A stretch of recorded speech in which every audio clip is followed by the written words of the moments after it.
everybody. Morning. Right down there. Can you guys all hear me okay? Yes. I really don't want to yell for like a shower.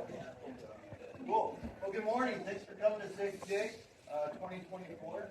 I know it's a little different. We're doing it on a Saturday morning. We're thinking we're going to get a little bit more people out.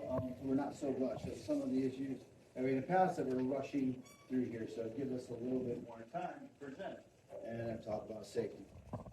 Again, really like Safety Day. It helps us get through, you start the season off, rushing off all the dust, getting it started for the season.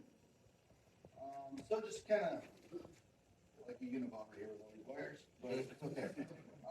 Some new additions. We don't have here, but Neil, Dan Baltazar, he was our grounds keeper for the last around 6 years. He's retired and become a family guy. So Neil Craven, he's not here now, but he's going to be our new grounds manager. Another little addition too is Matt Teetstorm. He was a new instructor from last year. He's going to be our new assistant here. So yes, you can obviously me again, back there.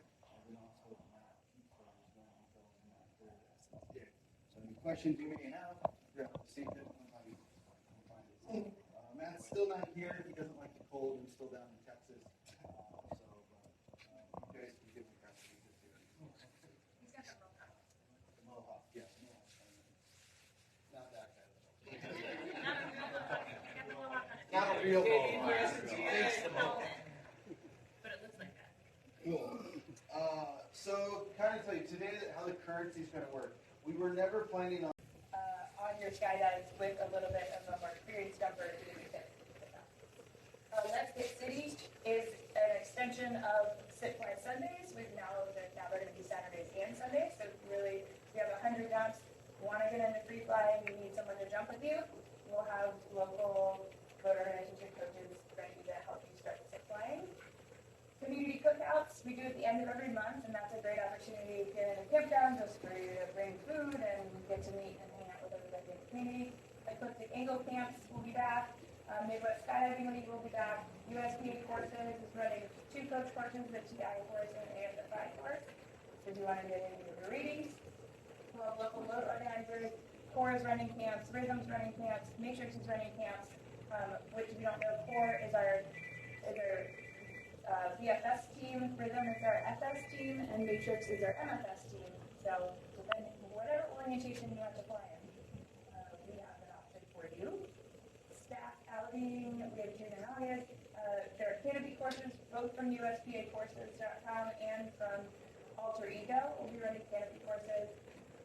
We have water training. Every single time we're offering a B-level canopy course, we're also offering water training, so that way anyone who needs to get both done, they can just do it all at the same time for your B license requirements, but you sign up for each individually, so you don't need to do both of them together. We'll have night jumps, 10 spot ready to jump with group, and tracking days have been new with Victoria. So that's particularly again kind of designed for those with under 200 jumps who just to work on your flat track, particularly because at the end of every single skydive, you have to flat track to get away from the people that you're with. And it's a really important skill that often gets overlooked or doesn't get practiced much after after you get your A license. So there's a presentation in the morning kind of going over mistakes and like good form, things like that. So it's a really cool new event that we have this year, and it's going to happen. I think we have 3 or 4 of them on the schedule. So you watch the presentation in the morning, and then you get to go practice flat tracking later in the day. And then, of course, we'll have a Halloween party and an end-of-the-year party of both days to be part. Some other miscellaneous events. We have the wrestling group coming out. So we can watch in the auditorium some professional wrestling. We actually have 5 dates on the schedule. There's April, May to August and October. We'll have a couple field trips here with some 3 to 5-year-olds, which is a cool way for us to get connected with the community. Momentum walking courses are coming. Momentum is coming down to teach walking 2 weekends. We are currently talking with Max to do a demo course, and so it won't get you signed off for your demo certification, but you do get to practice and actually learn all the skills and get to learn all how to use all the equipment and stuff like that appropriately instead of just kind of trying to figure it out on your own.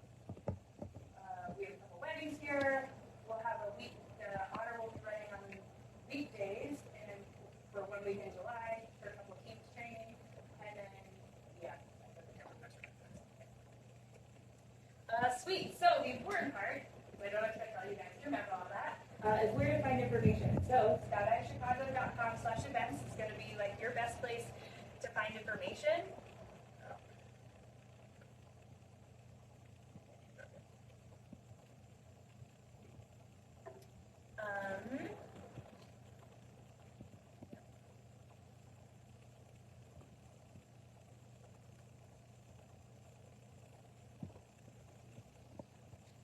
All right, if the website loads, skydivechicago.com/events, where you find all the information, there you go. And then also, so this will be sorted by like month and day. You can put any search keys or whatever you want to. But then also at the top, there's a button here which has the quick glance PDF. So this has a PDF that's organized by the type of event. So if you're looking for like your ratings, check out here. If you're looking for boogies, check out here. Competition, and then like free fly, RW, belly movement. Basically, they're sorted by what type of event you're going to do instead of just by name. There are also a handful of paper copies in the office downstairs. You can check out the Facebook, Skydive Chicago's Facebook meeting page, go to the events section, you'll see the whole list in here. Also, if you don't belong to the Skydive Chicago Jumpers group, I highly recommend going to this because some of our community events like only get posted on here. So for example, community cookouts, the social that we had last night, they don't necessarily get posted on the main page because we don't want like Ottawa or we don't want non-skydivers necessarily to show up. So there are just a couple. Most of our events are on our main Skydive Chicago page, but some of the events are only on the Jumpers group. So, and there's also other information posted like the water just got turned on. So things like that that are relevant to the community. If you don't belong to this group, I highly recommend joining this group. But, yeah, and then occasionally you'll get emails telling you what events are coming up. That's basically it. Events. Last thing, Easter. I need your help tomorrow. So please, even if the weather's bad, whoever can show up at 9 a.m. in the auditorium, we need to spread eggs. During the event, we need to like help with the Easter bunny whose field of vision is slightly limited. Passing out like special prizes because some of the eggs have like go see somebody to get a special prize or just like bigger bunnies or whatever. And then like empty touches and then afterwards we can clean up. So even if the weather's crappy tomorrow, if you've already been here, I would really appreciate your help. Please show up at 9 a.m. in the auditorium, which the auditorium looks pretty safe after the renovation. So. Any questions about events? Yeah. For the Easter stuff tomorrow, who's going to prevent parents from yelling go? Yeah. Well, if it's outside, we're actually going to put like rope or caution tape in front of them. So hopefully there being some visual, physical barrier. And then if we're inside, we'll be able to actually use like the AV system, like so hopefully people will be able to hear us better compared to last year. It's doable. Any other questions? Okay, sweet. And if you have any questions about events in the future, or even any ideas, whether it's for this year or next year or whatever, please feel free to come talk to me.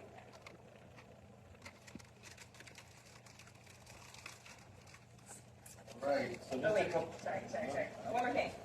I would like to give vendor shout-outs because we have a lot of vendors who wanted to be a part of the safety day. So at the end, make sure after we finish your last station, still come back up here because we should have a little presentation additionally, and then we have the big raffle. So if you did not fill out your name on the raffle sheet out there, make sure you do it like on your way out when we go to our next station because we have prizes from Saffron Bazaar, Blue Sky, Aerodyne, Sunpath, Option Studios, Guava Productions, LMB Alternators, SSK, Cypress, Food Wing, Velocity Sports Equipment, GSG, Option Gravity, Performance Designs, Cookie Helmet, Skydive Wings, Compass and Pro Studio, Shooting Star, and Gyro. So, we've got a lot of prizes. Yeah. Alright, sweet, now I'm done.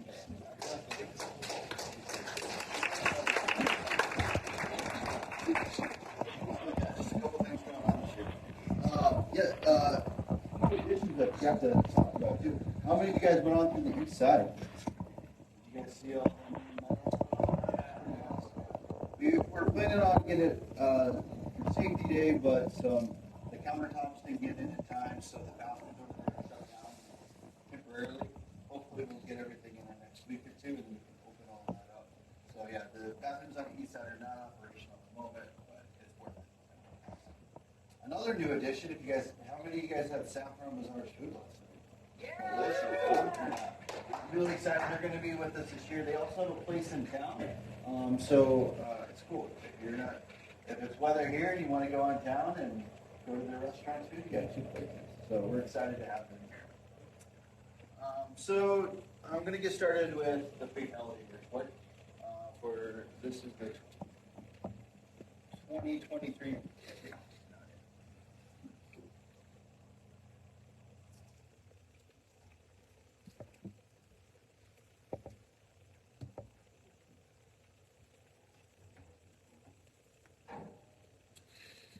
All right, so this is the fatality report for 2023. So this year we only had 10. Well, a little disclaimer beforehand. One thing when we go through all these, there's a saying that never let the dead die in vain.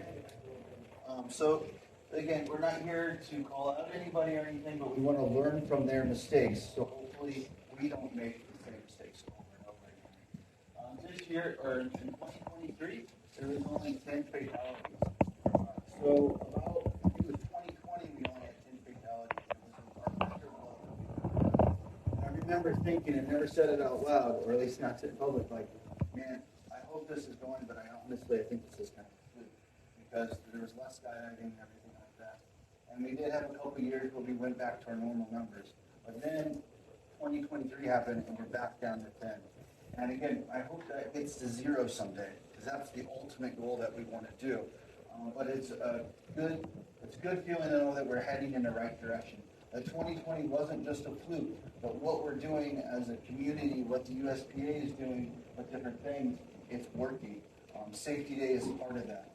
And again, when we have mid-season safety day, it doesn't end with today, it happens every single day.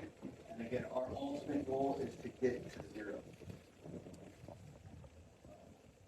So again, this is just categorized by it. We had 1 medical problem, 1 emergency procedure issue, 1 entanglement, 1 equipment problem, 2 non-turn related, and 4 intentional low turns. Again, intentional low turns is when they're inducing speed, basically they're swooping. That is becoming the piece that we want to get lower. What do you mean by non-turn? Non-turn related is so either under the canopy and there's maybe a adverse weather condition or something of that nature. And as I go through, I'm going to go in depth of each and every one. How many jets were there? There was almost, I'll get into that. I got a lot of good questions. So this is just the averages over the last 10 years. As you can see, the 70s, we had quite a bit of fatalities. That was because of the introduction of new gear and people weren't quite used to it. And then we've gradually been going down every year. So we're on a path. We're on a good path. So this is the fatality index versus that. So the orange number is the total number of jumps that we've done per decade. Right? And the blue number is the fatality index. So again, as our number of jumps have gone up, have increased, our fatalities have gone down. So again, that's through education and through the increase, progress in gear.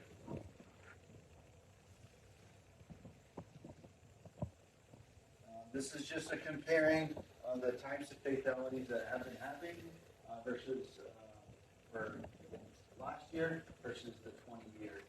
So most of them are statistically insignificant with medical problems, EPs. Entanglements went up, but they're still little, that even when you have 10, even just having 1 can skew that number quite a bit. Equipment problem and non-turn related. The big one, though, that did increase in 2023 was the intentional low turn. So over the last 20 years, that was only 60%, where in 2023, it's 40%.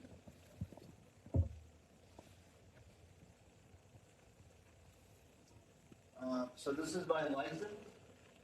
Again, based off of the 10 years and last year, so there wasn't anything statistical significance for students. Our A license, B license went down a little bit, and then obviously the D license went down. But D license are always, almost every single year, the highest number of fatalities with the D license. We'll talk a little about that as we go through.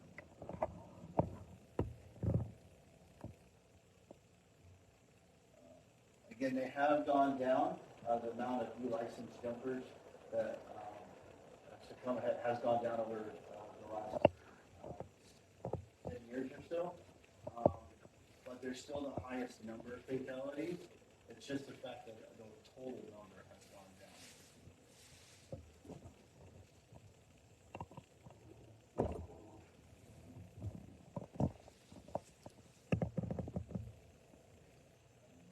Let's go back a little bit. Actually, I want to talk a few more things when it comes to the D license. So, what's your opinion, or this is like you just call out, why do you think the D license jumpers are usually the highest number? Yeah. I mean, honestly, I say basically the same thing every single year when I'm standing it's complacency. It's 100% complacency. And when I go over EPs, I'll go over a little bit more on it. But it's important. The more numbers, the more you jump, you need to be more on top of things. In so many ways, the longer I skydive, the little bit more scared I get. Because I see so many things, and I realize that just because you jump a lot doesn't mean that you're any safer. The amount of risk that happens on every single skydive is the same whether it was jump 200 or 20,000. You're still the same level of risk. So it's important, the very fact that you're here today shows me that you want to learn, you're not going to be complacent. And some of the things I hear a lot from, again, older jumpers, when I go to safety day, like, man, well, I don't go to safety day. Well, why not? Well, because you guys talk about the same thing every year. Unfortunately, there's no new ways that we're dying. It's the same stuff over and over and over and over again. So until we start to, we have to realize that, well, it's the simple stuff that we have to keep on top of in order to keep that. Okay, so again, those are they're just relisting the categories. So now we're going to get into details of every single of the fatalities that happened. So again, one of the fatalities was a medical issue. This was a 44-year-old female with 2 skydives and 2 months of experience. She was doing an IAD jump, and she ended up exiting. Everything was fine, but from witnesses, she was unresponsive underneath the canopy. There was a slight turn, and she didn't do anything on impact. They think that she had a seizure on the jump, and that's what eventually led to succumb to her injuries. So, again, we're not doctors, so I can't tell you the details very well, but if you have a history of seizures, you should not be skydiving. Unfortunately, skydiving is not for you, and it's just an unfortunate. Again, this isn't the first time I've read articles where somebody's had a seizure in free fall and either died from their injuries or by the grace of God, they were able to survive. Some other things to do with medical conditions. Thankfully, 2023, there was none, but suicides are a thing. Our society is, I'm sure you guys read the news, it is a thing. So look out for your friends. Look out for yourself. If you're not feeling right that particular day or you see your friend, speak up, say something. In 2023, we did not have anything, but it's good to keep that in mind. Tracy did an excellent presentation last year about mental health, but I think it's still you do. So she gives great resources and great advice about just keeping ourselves, because it's not about just being healthy physically, but being healthy mentally.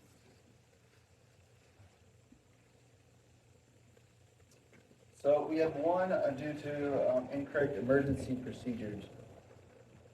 So this one was a 48-year-old male with 745 skydives.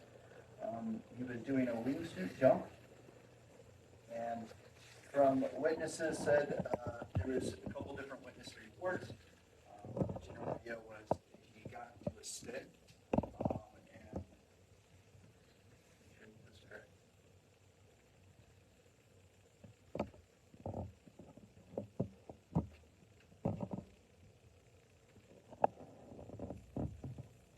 Yeah, he was spinning. He was unstable when he was in a spin. Was under the wingsuit. He then deployed his parachute, and obviously it was in line twists, and that was spinning. And then he failed to perform his emergency procedures. His AED did fire because he was sinking so fast under that functioning parachute.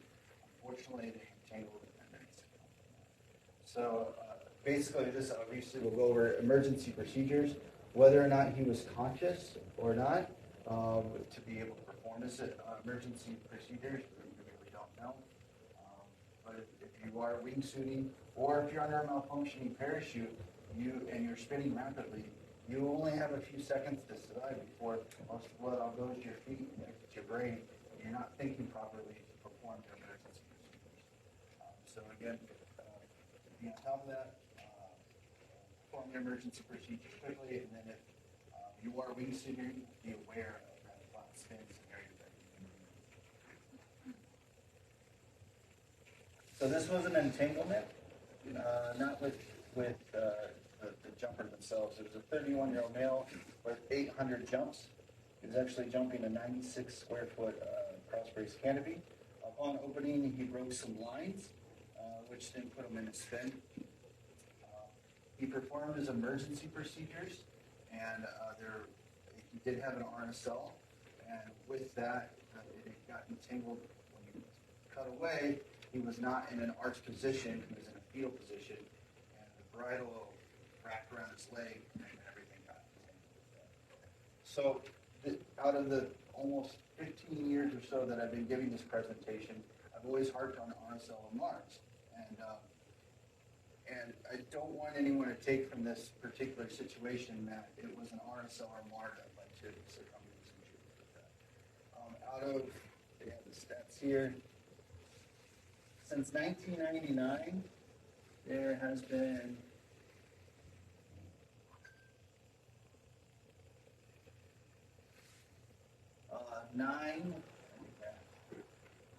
8 incidents where there's been an entanglement.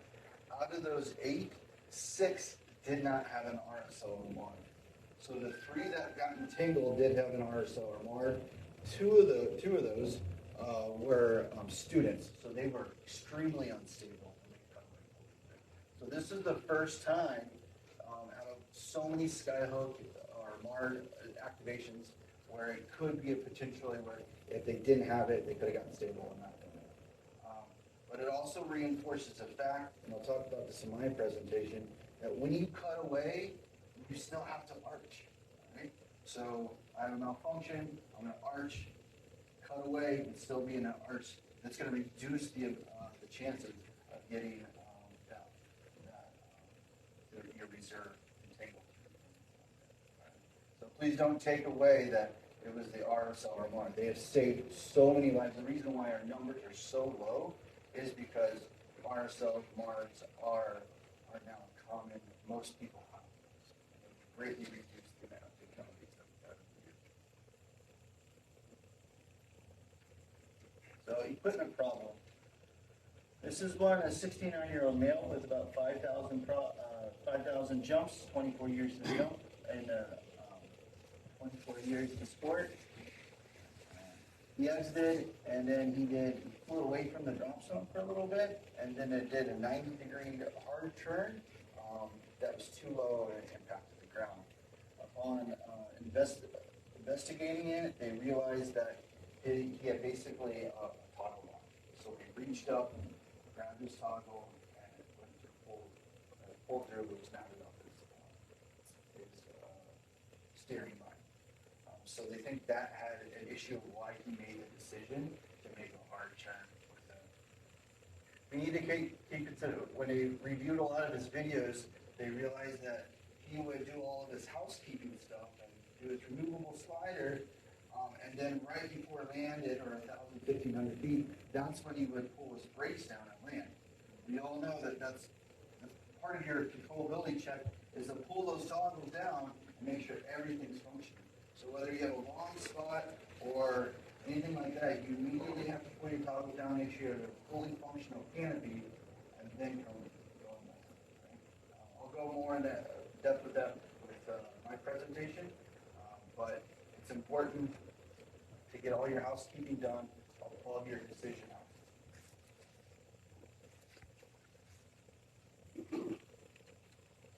So now we're going to go on landing issues. We had six fatalities in total.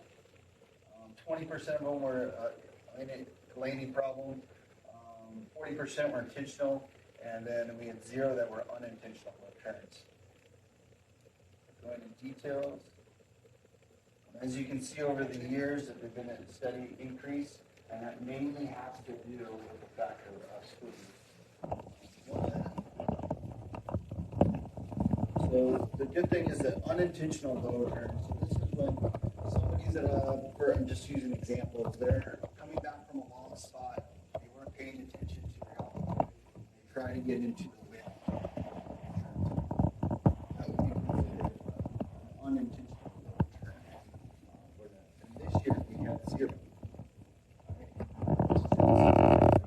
I really attribute this to the amount of education effort. Practicing landing emergencies a lot more. Canopy courses is another thing. Canopy courses get licensed. So I honestly feel that, and the numbers don't lie, that education is going to be a lot. We have 0 unintentional. I think that's one of the big reasons why from an A to a C license, that's when they usually come to. They're just not quite experienced to make those decisions early. But again, I think we're on the right track with education as well.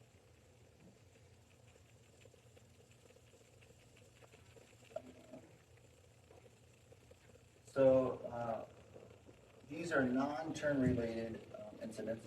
So basically if they run into an item or an object, or they experience some like a dust bubble or something like that. And 2 of those. One was a 33-year-old male. This was an AFF student. They were making their first skydive. They opened up. They flew away from the drop zone for quite a while. From witnesses and the instructor that was giving them commands, they only sporadically reacted to their commands correctly. And then at the last, if you're an AFF, AFP instructor, once you get the student gets so far out, you no longer give them commands because you can't. There's too far of a distance. You say, find a nice big open field. Remember to flare and peel left, and you let them go. Because you get so far out, whatever communication you have with them is usually not going to be correct. So you can't see them. So this person got so far out, the instructor did what he was supposed to, and then they ended up landing in a tree. And then that collapsed the canopy and then they fell. So Baxter's going to go over what to do and what not to do when it comes to tree landing. But again, try to avoid getting into trees if at all possible. And again, if you are going into a tree and it's not possible to avoid it at all, the main thing is you need to go towards the center of the tree, towards the biggest object. So once you protect yourself, hopefully not get killed, you can grab onto something. If you go to the sides of the tree, that's when your canopy collapse, and you're going to go through the tree.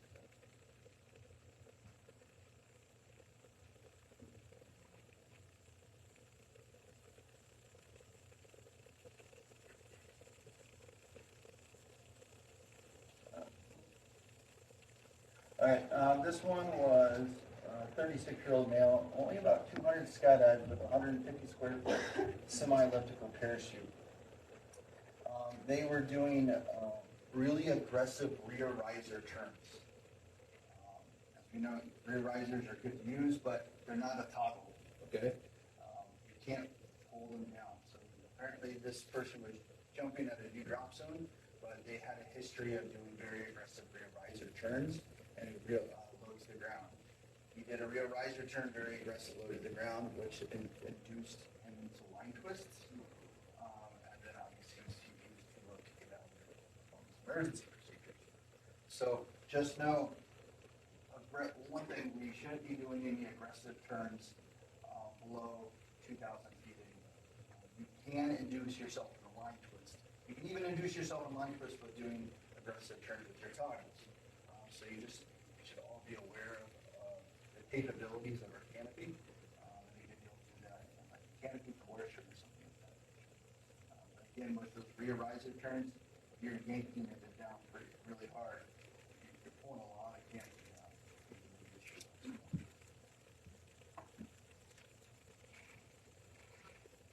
And then the last was intentional low turns, and those were 4. I'm not going to go through all of them individually, because to be honest, they're all the same. Just kind of wrap it all up. The average canopy size was 90 square feet. Largest was a 97, the smallest was a 70 square foot. Average number of jumps was 2,100, so all fairly experienced. The lowest is 700 jumps. And all of them were 270s too low. It's as simple as that. Doctor will go more into the canopy, but you have to understand if you want, I don't want to scare anybody off from swooping. It's part of the sport. It's probably what's all take this. But it is dangerous. No doubt about it. If you are going to get into swooping, you have to take a canopy course. And that's still one thing I want to be clarified. Just because you're taking a canopy course to learn how to swoop doesn't make you safe. Don't let that give you a false sense of security because you're taking a course that you'll be fine. One of the fatalities, she was in a course and she still succumbed. It is highly dangerous to put, you are going very fast, very low to the ground. If you do, whatever you do, if you do that, it's going to be more dangerous. So keep that in mind. She's going to go more into steps about downsizing, and if you're thinking about getting in and swooping, I think you should get swooping at this point by the numbers. It is the most dangerous part of this sport. It's fun, but fun comes with risk, unfortunately.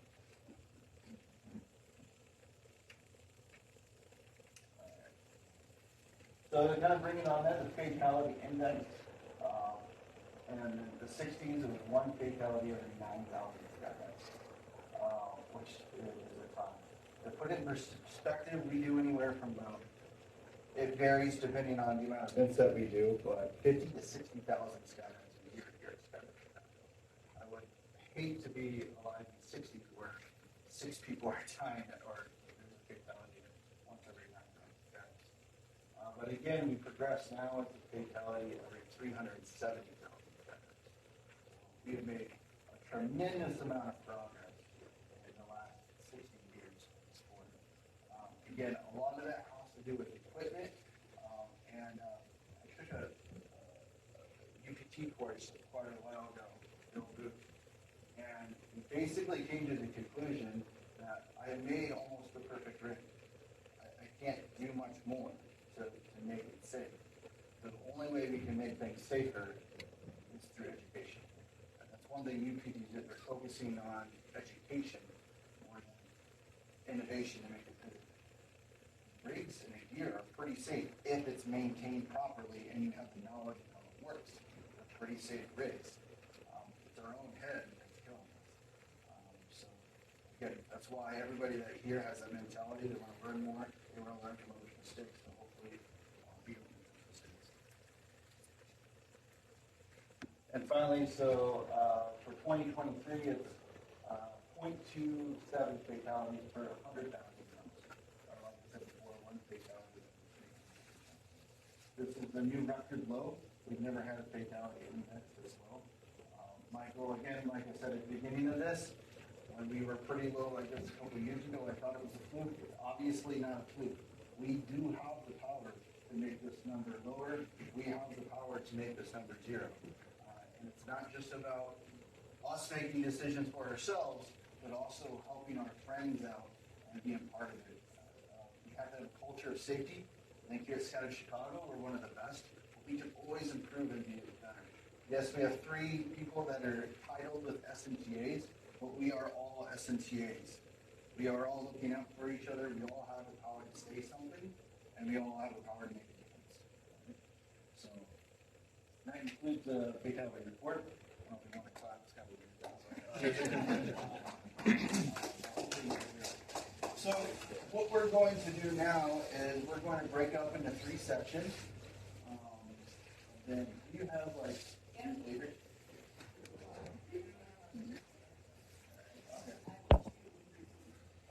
So how it's going to work, if you haven't been here before, we usually do 4 groups, but because of the sizing and stuff, we're going to do 3 groups. We'll pick one person to be the group leader, and then once you're done with the section, then you'll go on to the next section and so on and so forth. We're done. Once we're done with all the stations, then we'll meet back up here. We have a final 2,000 that are good stuff. We'll go to awards, and then we'll see if we have time to start. So for station 1, Yeah. will be the couches and those 2 tables.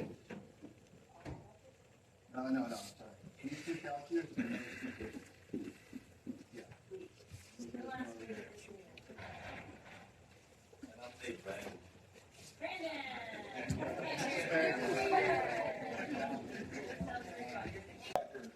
Big to small, and higher polling groups, 4,500 to 5,000, students, tandems, and then wingsuits.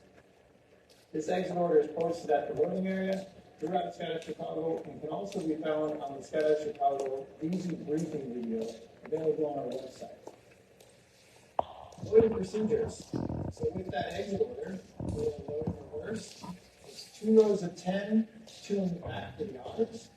In the caravan, it's 12 people. And if you max it out, you got to do a row of 3 in the very aft part, or closest to the pilot part of the airplane. Make sure that when we put a seatbelt on, that it's a single seatbelt per person. We don't share seatbelts. And a tip of when you're putting the seatbelt on is don't use your chest strap. It's a non-load bearing strap, so it's going to break easier than your main lift wedge. And that's where you're going to want to route that seatbelt. There's something with some strength to it. Your helmet. I have this thing where I never want to embarrass my mother the way I pass away. And if I get in a crash and I have my helmet strapped around my harness or on the side of my motorcycle, she might be embarrassed that why wasn't my son wearing my helmet? I have his helmet. So I suggest that you wear your helmet for takeoff and or landing. So when you get in the airplane, sit appropriately, single seatbelt per person, helmet on. It's also a place to put your helmet so it's not just awkwardly kind of laying in your lap. And if anything happens, it's one less thing you got to do in an emergency, or if you crash, at least it's on your head. So the door. At Skydive Chicago, if there's no tandems on the airplane, we can open the door at 1,000 feet. If there are tandems on the airplane, we need to keep that door shut till 2,000 feet and wait for them to give you the thumbs up first. What they're doing is taking seatbelts off and connecting their students to them so the passenger always has a positive point of attachment, either to the airplane or to the instructor. So 2,000 feet, get a glance in the back of the airplane, they'll give you a thumbs up, you can go ahead and pop that door open. And I know on a hot day, the last thing you want to do is wait even longer to open that door, but it is what it is, you got to make sure everybody's safe. Now let's talk about weight and balance. In airplanes, they must be loaded properly, or you can inhibit them from operating inside the performance envelope. Meaning, if we put everybody in the back of an airplane, it's going to load the tail and cause the airplane to pitch up, and it might not have enough elevator authority to get that nose back down, and therefore it eventually will stall. Just the opposite, if we have too much weight in the front of the airplane, that airplane might not be able to pick its nose up, and therefore never get off the ground. So we need to load the airplanes appropriately, and then furthermore, upon exit, whether that's a standard exit or an emergency, We need to make sure that we're exiting in an orderly manner. Now, if there's a 20-way group in an otter, and I have a 2-way group, I'm going to take the 2-way group, me and the other person, and I'm going to stay all the way back by the pilot. And that way it helps the pilot put a little bit of weight in the front of the airplane. So again, not all the weight is in the back of the airplane, causing that airplane to pitch up and potentially stalling. Same thing with the caravans. Any big group getting out first, I'm going to hold back my group just till they leave, and then I'm going to make my way to the door. Now, exit separation. Obviously, we'll move on the ground when things are aloft, and then that'll determine our exit separation. There's a chart in the airplanes, there's a type of loading area, also available on our website as well. Now, something to know about exit separation. If it's 5 seconds, that doesn't mean count to 5 and then go. That means from exit to exit, it should be 5 seconds. All right? Also note that when the green light is turned on, that just means that the pilot says it's okay to jump. It doesn't necessarily mean it's cleared to jump. What does that mean?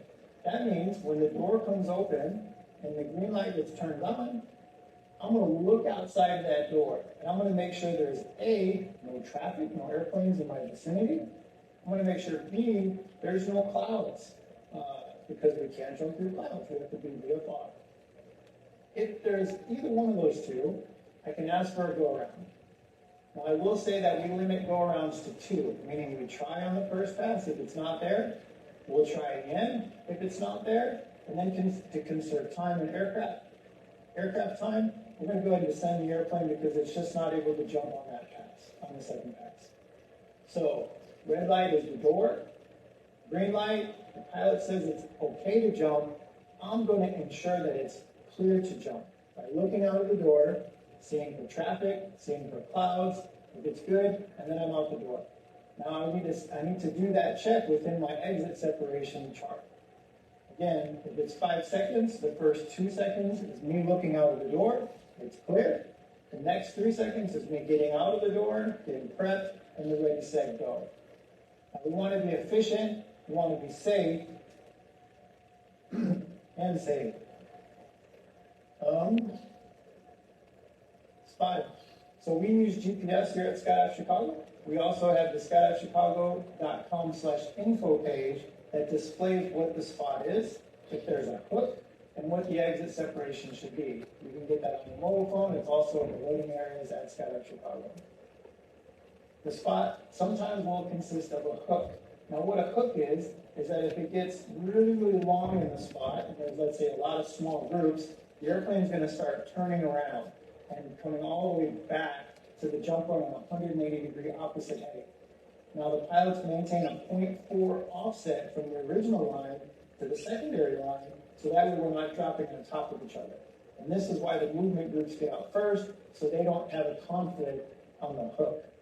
If the airplane starts to hook, you're okay to continue to jump as long as the light stays green.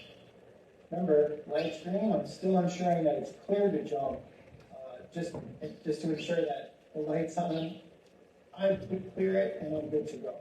In the hook, it's okay to jump as long as the light's green and it's clear to jump. Again, we cannot jump through clouds. We need to be VFR. It needs to be 1,000 feet between the clouds. It's pretty much impossible to measure. If you look down and you see a cloud below you, don't jump. Simple as that. Now let's talk about emergencies, something that we don't practice a lot, so it's good to talk about. Now in an emergency, you want to make sure and have clear, concise communication. Remember, when there's a lot of action going on, a lot of unknown, fear, adrenaline, that can lead to some pretty worked up, high-speed communication. Calm it down, talk to the pilot talks to the jumper. Now, it's important that you dedicate one person to communicate with the pilot, and that pilot will communicate back to that one person. It doesn't help to have 10 people asking questions and telling different things. Chain of command. One person talks to the pilot, that person talks back. We have an engine failure. I need you guys to jump now. We have an engine failure. I'm going to get you over the airport. Watch for the lights. we have an engine fire, we need to get out right now. Pilot, somebody has an open container. What would you like us to do? Pilot, somebody has a parachute opening and it went over the tail, they're hooked to the airplane. Clear and concise communication. The pilot will evaluate the situation, translate that information back to the dedicated jumper, and then you can disseminate that amongst everybody else.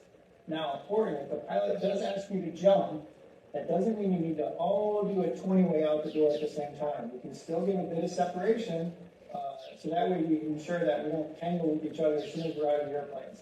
Remember, in an emergency situation, what's the first thing you should do? Probably look at your altimeter, see how high we are. Is this a reserve deployment out the door? Or is this a main parachute out the door? Do we have altitude? Where are we at in that situation, right? Pilot, I need you guys to jump now. Okay, I already have my helmet on. I got most of my stuff ready to go. I look at my altimeter, we're at 7,000 feet. Okay, plenty of altitude. I know that I can delay a little bit from the airplane before pulling my main parachute. If we're at 1,000 feet or we're really low, I know that I'm probably going to have to pull the reserve. Not a lot of time. Situation is serious. I need to act quickly, calmly, and efficiently. So, as a recap, in an emergency situation, we're in a chain of command communication, clear, concise. We dedicate one person to talk to the pilot. That pilot talks to that one person. Information gets disseminated out. It's important that we stay calm in this whole situation as well, because it can start building blood pressures up because it's an emergency. However, nobody said I have a deer in headlights and then crushed it, right? We've got to stay nice and calm so we can think clearly and safely. Now, as a pilot, we can't always see everything going on in the back of the airplane. So sometimes that communication needs to come from the back forward. Again, one person dedicated, talk to the pilot.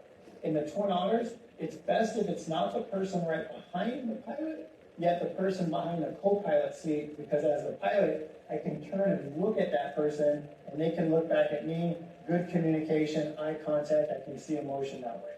Same thing in the Caravan, if the person sitting right next to the pilot can be that communicator, it works well. In the Skyvan, it works best to be the person behind the pilot, because we can look in the mirror and see that person the best. There's a lot of aircraft structure in the way that we can't see the person in the co-pilot behind the co-pilot as well. Recap, if you're in Otter and behind the co-pilot, you're the communicator. If you're in the Caravan, next to him. If you're in the Skyvan, you're behind the pilot, communicating through the mirror to the pilot. Clear and concise, stay calm, and act accordingly. Now, going back to being the jumper telling the pilot if there's something wrong in the airplane, it could be open container. That's not something as a pilot we would see. And we need to know, is that person going to come up to the front of the airplane? Did that person get pulled out of the airplane? Additionally, there might be something going on in the cockpit, in the cabin, or outside of the airplane that we can't see. If, for example, the engine starts trailing a bunch of smoke for whatever reason, we don't really see that because as a pilot, we're in front of the motors. So that information can come back up, chain of command, to that pilot, and then we can act accordingly. Again, I can't stress it enough, clear and concise communication. Almost like you're talking to a little child. Let's see, looking through my notes. Yeah, I think I've covered most of it. If you do have any additional questions, you can talk to Anthony, the SNCA Baxter, or Matt. And if they don't have the answer, they can certainly reach out to me. I'll reach out to you via email or any of our social channels and be sure to communicate that concern or question to us. Again, I look forward to a safe and happy season. And those of you that have seen the videos of standing on the side of airplanes, I highly recommend that you don't do that. Aircraft are not designed to take that load on them, and don't be that guy.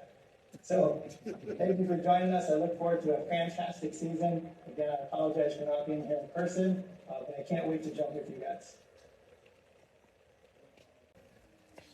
Can we clap? Do you guys know what he was talking about by staying on the outside of the aircraft? Like that Spider-Man pose? Yeah, when you're holding on to the fucking camera steps and your feet are up against the. Yeah, no, don't do that. Does anybody have any questions in general about aircraft stuff or anything? No? I do a Skydive operation. Yeah. Yeah, I think it's Skydive. We didn't talk about that. Video.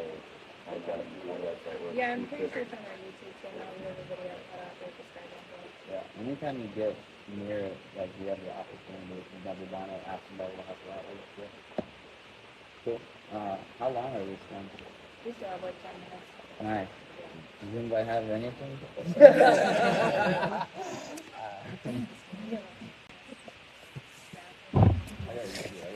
Yeah, right? Cool. If you guys don't have any questions, if you understand everything about the aircraft, just you can meander for a bit. That I don't even know. Upstairs A&P room. Nice. Upstairs A&P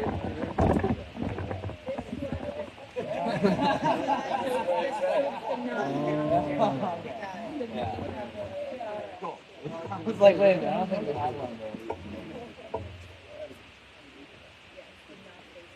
Not basement A, yeah. Good? Yeah. Richard, okay? Richard, great.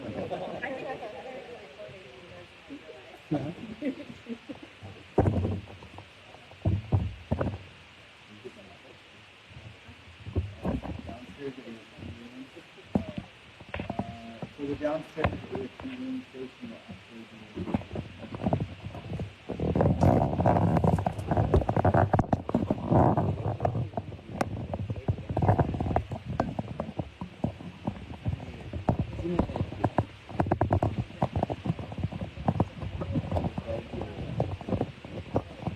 The one you actually use. I'll stand right here and just play, actually. Are there any questions that can be answered? No, no one had any for me. Nobody wanted to quiz them or anything? No. I think they were put on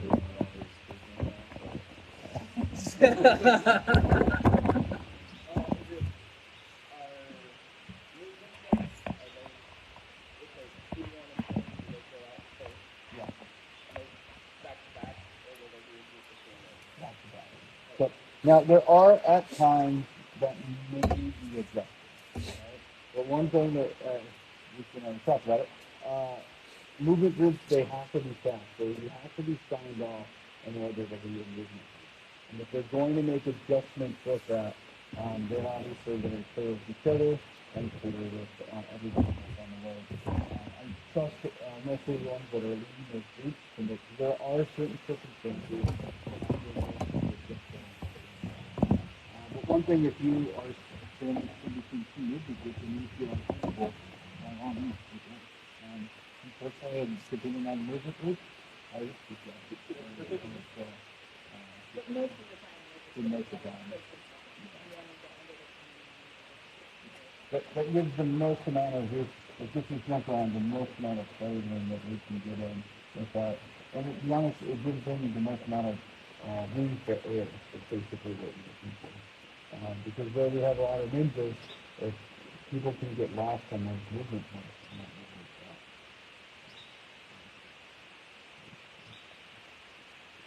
I got a question about like altitude as far as aircraft emergencies go. Mm-hmm. So, I obviously if let's say there's an aircraft emergency, we're going up above the is there anything below 2,000 feet that's good? I mean, this is probably anything below 2,000. Look at your decision altitude. Your decision altitude is 2,500 feet.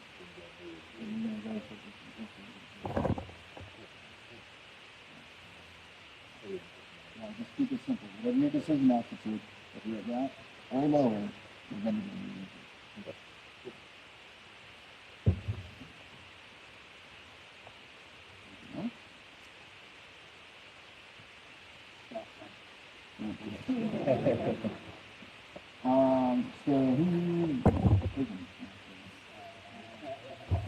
He's the, in the chain of command, he's the fifth thing. Who should the pilot be talking to?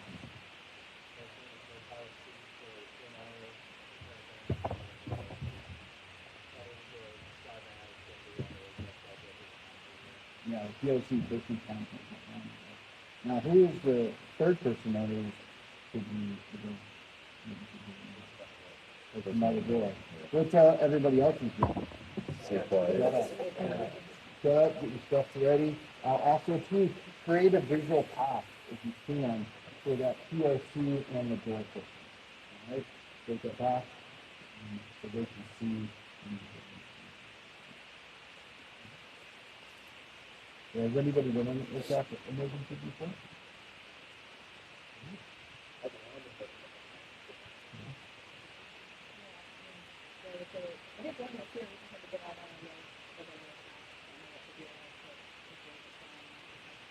Everybody's getting out. It's got a five. We got a minute. But it was like everyone. And then one time, it was in a caravan, and that drop zone, we also had the rail seekers for like 3,000 feet. And then there was an emergency every 3,000 feet.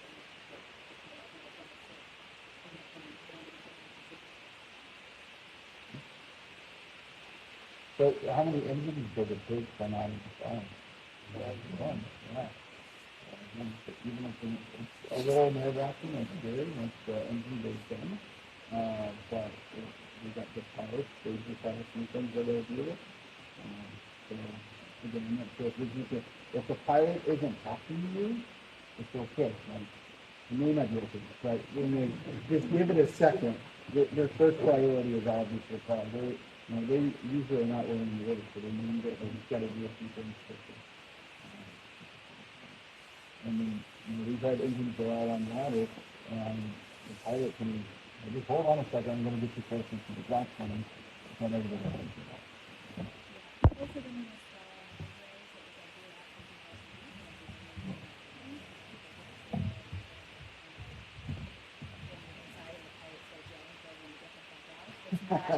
You don't stand there and to like confirm, like you leave. So a lot of people just froze in that moment, like still hanging on to the plane, and we're like, yeah.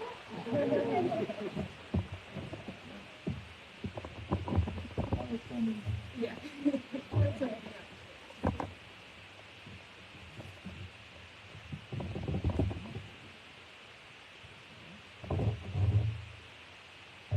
Does everybody know how to use an iPad?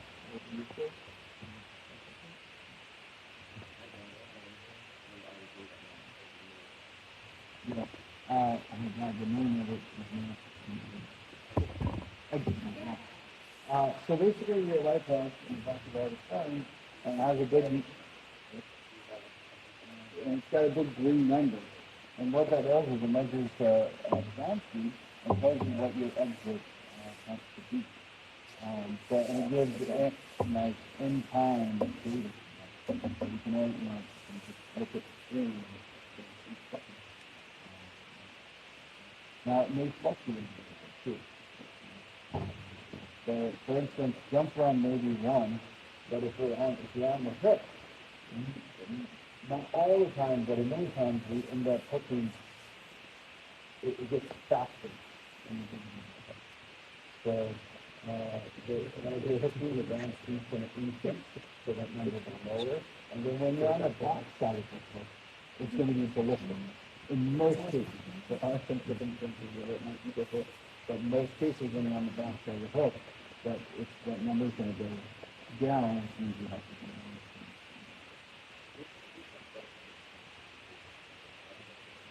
down. Yeah, so sometimes their default is basically the amount of separation between groups. So we usually do 1,000, but the default is 15. So if it does go to that default, it's actually a good one, it's not safer, but now you're allowing more time.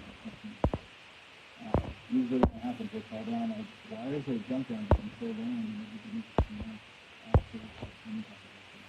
but as far as the separation goes, it's actually a good.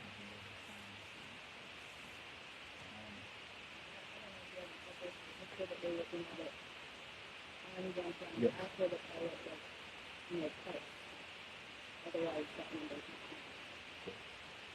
And then you say you see it because when you have time for the perfect movement group, or perfect movement. Yeah, if worse comes to worse and they're not confused about something, leaving more time. You may have some talk to you and be like, okay, leaving more time.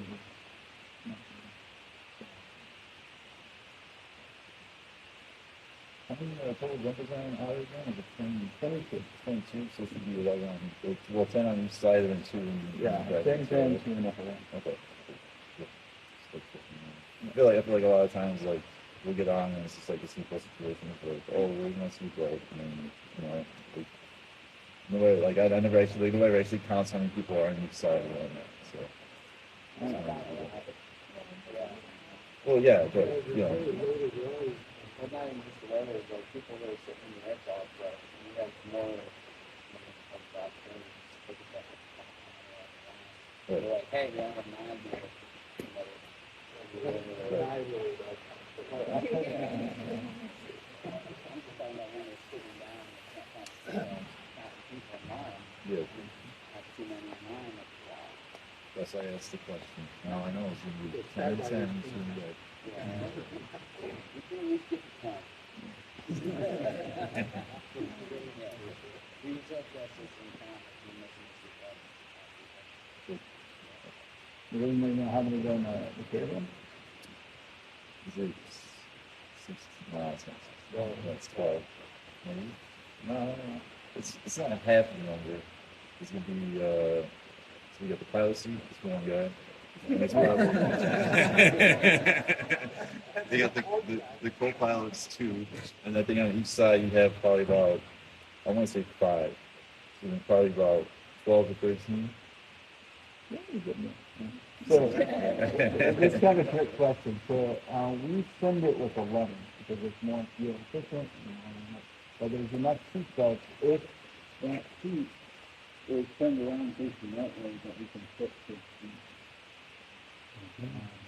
So, don't go to manifest and say, oh, but you can fit more. We have only 11 and 30 and 15 seats. For whatever reason, if you need those seats.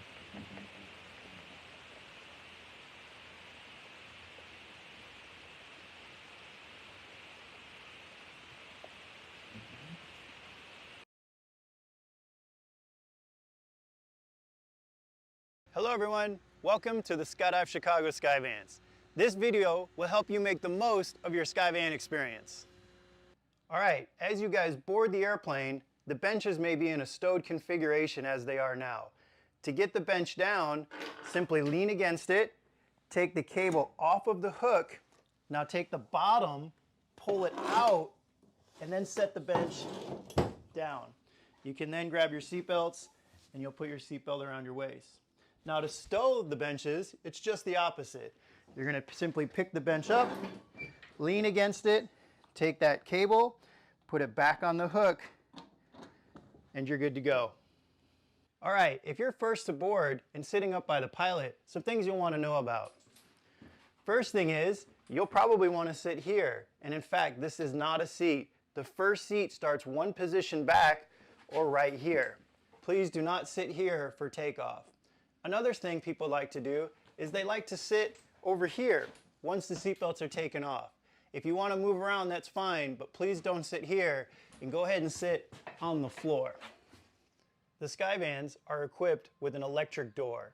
To operate the door, simply use this switch, down to go down, up to go up.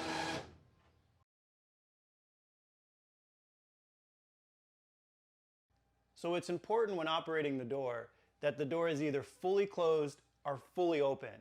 Do not leave the flip door open even on the hottest days. If a pilot chute or any sort of canopy goes out that door, it's not going to be good. Once the door is all the way closed, we have to flip over the little door and not latch it shut. So an important thing to know about a Skyvan is that they can be stall prone. It is ultra important that you make sure while we're on jump run that no more than 10 people cross this red line at any time. It's real easy to be excited as you're getting ready for your jump to slowly sneak across the line. Make sure that you're monitoring and no more than 10 people are across the red line at any time. To operate the door, the first thing that needs to happen is that this little flip door needs to be flipped. If it's not flipped, then the switch will simply not work. While jumping, it works best if 2 people operate the door. The first person will flip the flip door over while the second person opens it. To open the door, you simply open the latch, flip this over, and then raise the door. If there's ever an aircraft emergency or a crash and there's no power to the door, you can come up here to the emergency door release, pull it, and you can manually lift up the door.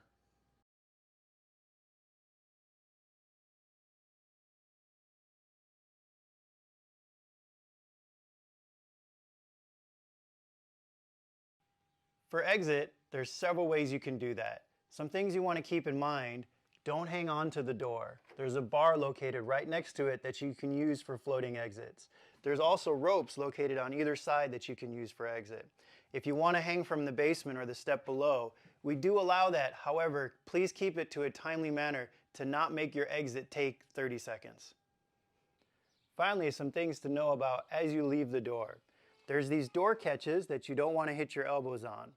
Also, if we hang from the basement or the bar, make sure that when you crawl out and you flip, that you let go in a timely manner for the next group to get out and the jump run doesn't get extra long.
So when it comes to canopy and landing, just like you do in free fall, we always come up with a plan, right? And that plan starts before we even get in the plane, right? So always have a plan and always have a plan B, right? So first thing you want to do is make sure you know where the landing areas are, right? Especially going to somewhere new. Know where your suitable loads are. Around here it's pretty easy because we all have them all marked out.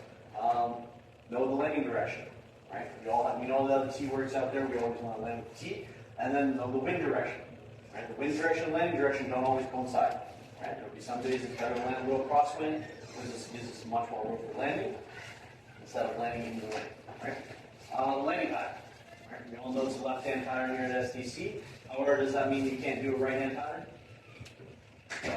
No. If you have to do a right-hand pattern, as long as you do it, what? Safely, right? So if you have to land out or land in an awkward position somewhere else, if you right-hand pattern is the safest option you have, that is okay to do. As long as you do it safely, it's okay. And if you don't, and if you do it far away from other people, even better. Right? Other jumpers, right? Start learning to take note of who's in the plane, right? See what kind of canopies you're going to be facing. Who's going to be on the same level as you? If you see 3 other guys renting rigs with you, you guys are probably going to be sharing the same airspace, right? The hazards around here. We have trees, we got water, power lines, we got a little horse farm, livestock all around us. Decision altitudes, right? Know your decision altitudes. There's not just one when it comes to canopy. There can be several, right? Watch previous loads. Right? You don't have to be on that first load. If you're not comfortable with what the winds are doing or don't know, this is where you can look up, watch other canopies to see how they're performing. Okay. All right. As you're getting ready to get on a plane, we all know you want a spot, right? What does red light mean? Open the door, check the spot, not ready to go. What does green light mean? Go. Does it mean go? It means it's safe to go from the pilot's standpoint. Does it mean you have to go? No. Right? So remember that green light, you still need to look out and spot, right? Just because you're flying a plane doesn't mean the pilot sees them, right? Flight direction, right? See which way jump run is. Verify that jump run is still what you saw on the ground. Things change quickly, right? Know where you're going to be opening up. Ground speed, how fast is the plane moving across the ground? Typically will tell you about how far away the drop's going to be, right? Other jumpers, right? Make sure you have that separation. Same with the air traffic, right? Make sure there's no planes flying around. Not everybody's on flying plane is intelligent. Sometimes they fly through the area and not pay attention to where they're going, right? Where's the drop zone? How far are you from the drop zone, right? Where's your exit point? So where are you going to roughly be opening up? Because where you are and where you're opening up will help to make some of your decision altitudes for you. Right? After your canopy is open, right? If I'm going too fast, just let me know when to slow down. So after your canopy is open, we do our checks. What's our 3 checks? Steer, right? So what do we mean by there? You have canopy above your head. There's a nice fabric there. Is it square? We all know it's rectangular, but we look for that nice square shapes in the corners. And is it steerable? Right? So we'll be on store brakes, do a right left turn, nice big flare, and make sure we can get control of this thing, right? Make sure the canopy does what we want it to do. Okay? Be altitude aware at all times, just like you were in free fall. You're constantly checking your altimeter. Same thing on your canopy. You keep an eye on that altimeter, right? And decision altitudes. Right? For most of you, that's 2,500 feet. Right? That might change as you progress. However, should be appropriate for the canopy size and your skill level. Right? You're probably not going to want to go down to 1,500 feet. For your skill level, right? Where you are relative to the drop zone. We talked about this earlier. Don't be where you are. Right? If you know you're 2 miles away, or you know you're exiting over top of the quarry, right? You may not want to wait until 2,500 feet to get out on it. So you might bring it down to 3 or 3.5. So that altitude might change as you go, right? But knowing where you are will affect that decision, right? Knowing your technical malfunction, right? So everybody know what's all about. Let's say before you pilot through the thing, Pretty much nothing happens, right? Even your pilot team, this is like a hard pull, can't find anyone, nothing. Partial malfunction. Partial malfunction. So your container is open and something's happening, right? So something has worked and something has not, right? High speed malfunction. Yeah, you're not quite free fall speed, you're definitely not cancer. Right? You're still moving quite fast, moves less time, right? Low speed malfunction. Yeah, line twist, slider hang up, all of them. Typically, those ones you have time to fix them, right? The first 3, typically you don't have time, right? So make your decisions wisely, and do you have to wait till your decision altitude to make that choice? No. No. Typically, the decision altitude is for your low speed, and you might be able to fix it. Okay. Your checks after your canopy checks. Right? So after your canopy is good to safe, and what's the question we're answering after you do your canopy check? Everyone know the question you're asking yourself? Can I land this canopy? That's what you're asking yourself, right? When you do your canopy checks, you ask them, can I land this canopy? Right? After that, now you need to find help, right? So you're counseling head on the swivel, right? Fly like others can't see you. Yeah. Typically, when you're doing a hot pop, yes, you might be alone. But around here, it's like during summer class, when you got multiple planes flying, there might be a road opening up over top of you, and you don't know. Right? Things happen, there might be a little close, but always assume that there's people around. Or even a little Cessna, doesn't know where you're going, flying through the air. Right? So constantly you have a swivel. You can't go. So fly regulars can't see you, right? So don't assume they can see you, but we have ways to communicate. Right? Does everybody know what the iron cross is? All right, what's this mean? Yeah, I can't, I'm passing. Right, I'm not going to get down any faster, you're going to pass me, because this is the way of saying, take go ahead and pass me. Right, so if somebody with his canopy come down close to you, and you see he's losing more altitude than you are, it's a simple iron toss, it's just go ahead and pass me. Keep your legs, what's that? If you can't see them, take that, right? Counting canopies, okay? I don't like to do this. If you want to get in the plane, I count the heads in the plane. If I have 10 heads in that canopy, I expect to see 10 heads in the plane, I expect to see 10 canopies in the air. Right? And it makes my canopy fly a whole lot easier. When I know where all those 10 are, It's not a whole lot easier. But if I count 7, I know I'm missing 3, and I don't know where those 3 are. They could be above you, below you, they could have a malfunction, they could be running off, you don't know, right? So you're going to have to fly a little more vigilant because you're not 100% sure where they are. Right? And 2, it helps all of us, right? So if somebody's running off, or you're missing a canopy, you can go, hey, I saw 27 canopies, and 7 landed drops on them, so you're going off somewhere. We do have a good spotting system here, but every once in a while it does get missed. Unfortunately, we had that happen last year. And somebody potentially ended up being okay after the long term, but keep an eye on the front. Right? Make sure you can make it back. Right? Look where you are. How do you know where you are in there? There you go. Yeah, I know it sounds simple, but a lot of people get confused because we look at the 45 and they assume they're over that spot over there, right? But know where you are by looking down between your feet, right? Everybody know the half and half rule? All right, it's a good way to check if you're going to make it back, right? Match the spot. Do you know what that is? Right. So it's that point that moves, right? So if you see that point coming towards you, then you don't have to that spot. If it's moving away from you, it's good, right? Penetration test. How do you do that? Well, you know the wind is?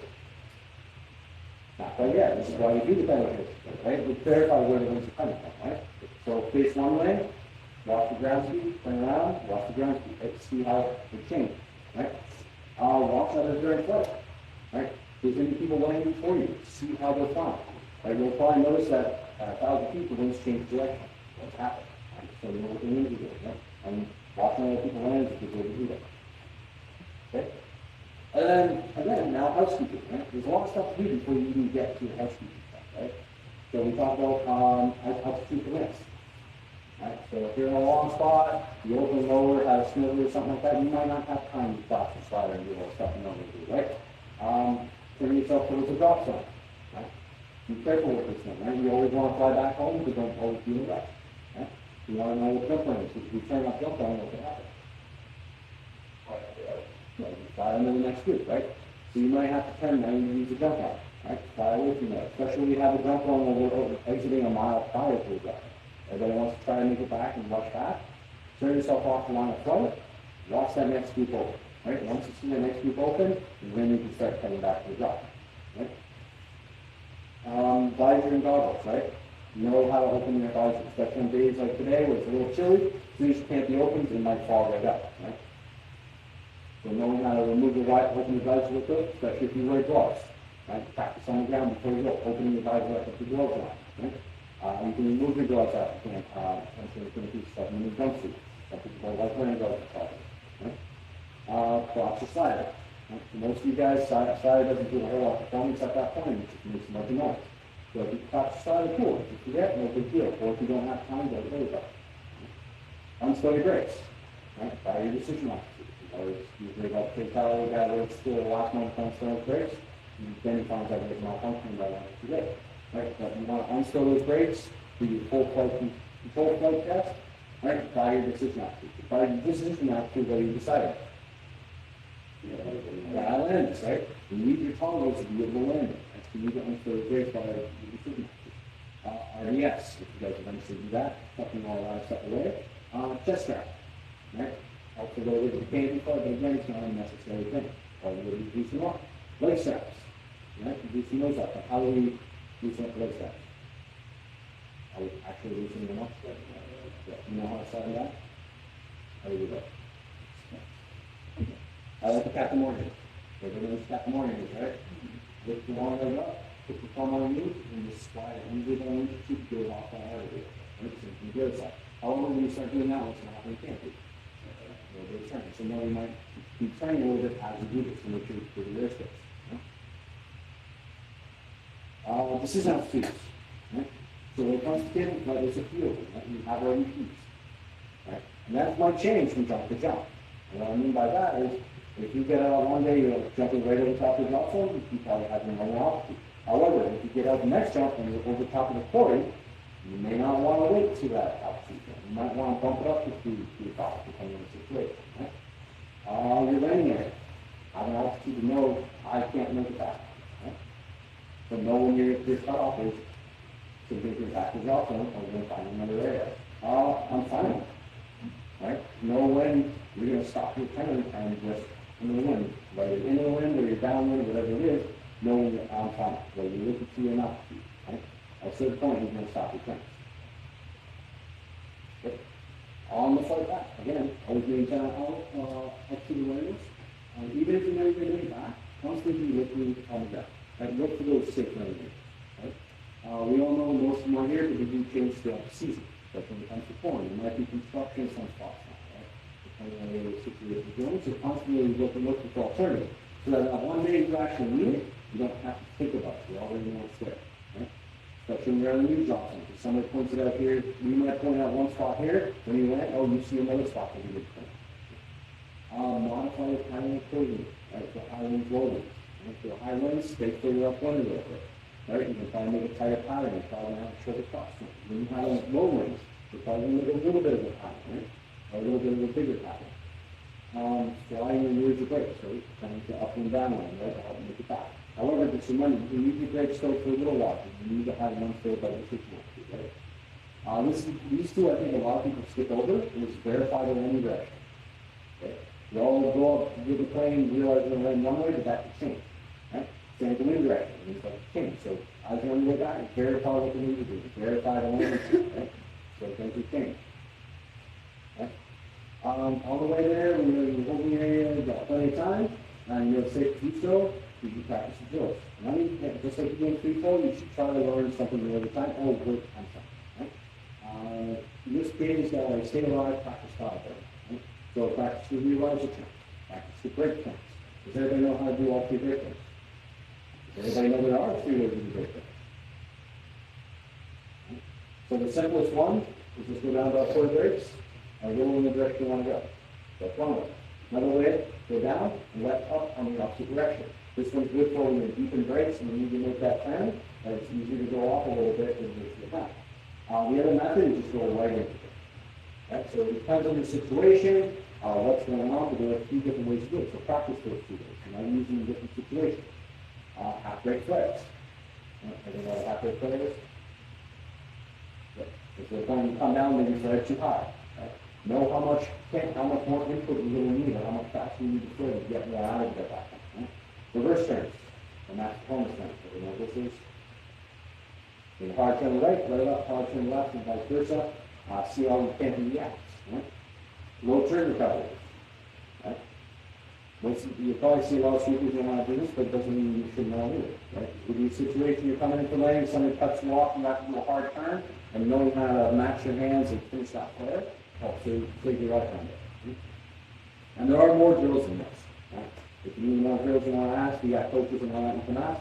Just you can't be coaches. Right? Typically here at SEC we do about 1 a month, but don't be afraid to ask for other dates.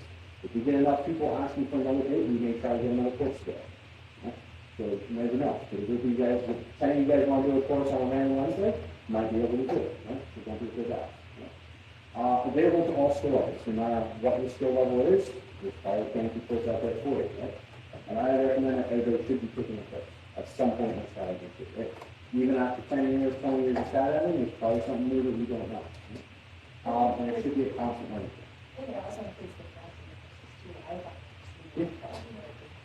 Yeah. Stuff like that. That is escape course. It's just kind of hidden in something else, but it's still fun. Right? But it should be a constant learning process. Just like every time you free fall, you're trying to learn something new to progress your skills, you should be learning more canopy. Even if it's simple as learning how to fly over canopy and land more accurately, that's still something to learn. Right? So you should be constantly learning. Right? When it comes to the landing pattern and plays, right? So again, always keep your head on a swivel, right? But the big thing is keep your turns predictable. Right? Everybody's trying to land in roughly the same area, right? So if you all fly your canopy the same, do all the same turns, everybody's like easier, right? Also, keep your airspace clear, right? Make sure you clear your airspace before you do your turn. Know your altitudes, right? Not just by your altimeter or your audible. You should also know your altitudes by your eyes. Right? Get that visual picture. Audibles and altimeters fail. Right? They fall off. People have to have their altimeters get off and free fall from doing forwards and stuff. Right? Things happen, right? So kind of know that visual aspect of that, what the ground is like when you do your turn. Stay ahead of your canopy. Right? Don't let that canopy fly you. You're in charge of that canopy. Right? So when it comes to high winds, low winds, more than you need to turn. Right? The higher winds, you're probably going to have to turn earlier than you used to. Right? When it comes to low winds, you're probably going to go slower on that final. Right? So be ready for that. Set yourself up. Right? Flat turns. Flat turns will save you a lot of time. Okay? So practicing lots of ways to do flat turns. So practice them because one day that will save you lots of that. I still do them on occasion. Still save my butt on occasion. Right? Priorities. We all know our canopy priorities. Correct on landing, whatever. Level wing. You can read it. Alright, then we'll put it open area. You got it too? No, I recommend you guys don't practice that, but we don't have time for it, but I do recommend you guys try to practice skill. The mats up there are perfect for it, or you go out in the nice wet grass, it's nice and soft out there, so you might need a raincoat. But I do recommend practicing skill. Landing your canopy, right? So typically most canopies 10 to 12 feet is what time you start to flare, right? And we all try to get that sweet spot where we actually start moving down and we just start leveling up. And then finishing up first and next is a big thing. Right? A lot of people like to kind of do the weird thing, or put their hands out. Keep your hands symmetrical, right? Keep that canopy level above your head and finish that first.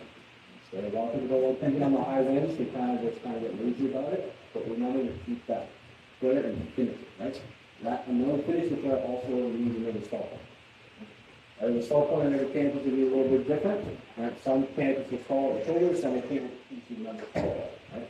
But knowing that point is very helpful in becoming a flare, because then you will know if you've got any more, or you're just going to have to be ready for that project. Right? Either if not flare. Right? Constantly be stopped. Right? So using your peripheral vision, right? Help maintain that out, see the altitude is, that's how we gauge how high we flare. Right? Feel the harness symbols. Right? Feel how the canopy's turning. Feel how the arms are moving. If you got skills, you can use the harness to help keep the canopy straight. Right? Leaning over the harness is a little better than trying to move that toggle to try to keep it on a straight line. Right? Eyes forward. Right? So constantly looking forward to avoid that ground rush. How do you ground rush? Looking straight down between the feet. And you're not landing down there, right? You're landing the foot. Keep your eyes forward. And a lot of things you'll see is a lot of people like reaching with their arms legs, especially when you get in your gaze. So what tends to happen is you canopy, as you flare, you get pushed from the wind, and the canopy comes along the over. Okay? Now, keep your hands symmetrical and everything even, the canopy is just going to get pushed over, and you're just going to land in the spot. Right? However, when you start reaching with your legs, your arms, this is where you actually start putting inputs to the canopy and start turning and making your own moves. You're better off just keeping everything symmetrical and be ready to let that. Okay, landing hazards. So we got a bunch of them around here. So when it comes to trees, how do we land in trees? What? So, what's the body position? Feel that position there, nice tuck in. What do we do with our hands? Arms? Yeah. I like someone to take the palms, bury in your eye side. Right? Protect your face, protect your neck. What are we aiming for? Move to the tree. What are you ready to do once you get the tree? Side on, and be ready to feel up and just call up. At that point, just wait for help. Somebody comes up. Water. What we do for water? What's the basic procedure? Just going to clear ourselves, take our time. Yeah. Chest strap, and remove their chest strap, right? After your chest strap's open, what are you not going to do? Lean forward, right? What direction strap do we want to land? In the wind. How do you get flare? Okay. So we at least halfway, and when you finish the flare, you're right. How do you get on top of the water? Yeah, that's what right? Your feet touch the top of the water, right? You're waiting for you to actually touch the water. If you could end up flying too high, right? Be ready to PLF. Depending on the water, depending on the body of water you're landing in, right? If you're landing in the ocean, you may want to remove your helmet, remove your shoes if you know you have to swim for a while. If you're landing in the river, I definitely recommend keeping your shoes on, right? So you don't know what's on the bottom, right? Buildings. So if it's off the building, right? So it's would be ready to peel out 9 times. Twice. After you land in the building, nothing happens. Start to stop, take it off, right? If you start getting dragged off, side of the building, right? Try that glance as well, right? Nice peel up position to that ball check and peel up into the ground. Stay off the runway. If you have to cross the runway, and the plane's coming up the lane, what do you do? Right, stay away from the runway. Fences, straight lines, all that. Other canopies, highway flash for turbulence. So if you know you're about to hit a bad pop of air, how we thought. Yeah, full flight. Speeds your front at that point. Thermals, where do we find thermals? Yeah, typically the ground changes color, right? So over the corner, the grass, over the runway, building, stuff like that. We all know PLF again, I definitely recommend you go practice these, but balls with feet, calves, thighs, your hips, and roll across the shoulders, right? I'm staying the whole time. No one will slide it out, right? Sometimes coming a little fast, doing down and slide. Does everybody play baseball here? Yeah, have. You slide on your butt and you go to second base. You slide in on your tail, right? So you're coming in, slide more on your hip to help save yourself, your tailbone, right? Know your ability to run it out. Okay? If you're not a runner and you're a couch potato, you may want to slide out instead of trying to run because when you're running at speed, you're probably not used to, right? So know when to do that. And the other thing is don't force the stand front. Right? If you're getting into PLF, you need to sit it down, that's fine, but try not to force it. Okay? And after you're landing, watch out for others landing, and then just take a quick little walk out. Okay? If you do land off, right, try to choose the best area possible. Again, this is where knowing where the area is at makes it a lot easier. If it's safe to do so, land with others. So if there's a bunch of you landing off, try to land together if it's safe to do so. Avoid obstacles, that. Cornfield, right? Because I don't know how to land in a cornfield. Because it's time of the season, right? This time of year we have no corn. When it comes September, we're about 10 to 12 feet high, right? So depending on where the corn is, where you're there, get your direction, and using the sun to help you base where you need to go. Just remember when you go to the corn, walk with the rows, but know the rows at the end of the corn and go around the field, right? Cell phones are helpful for this as well. If you do land off here, we typically will go center to the left. If you do land north or west out, we will typically go there. So you don't need to try to make it backwards up. It might take you an extra minute or two to get back, but no big deal, it makes smart decisions. Right?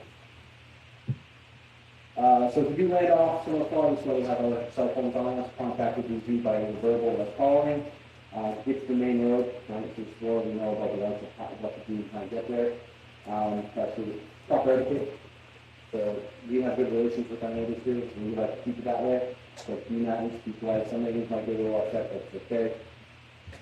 But usually most of them around here are pretty good. Know the procedures around here. You all know the horse farm, we're leaving the horse farm.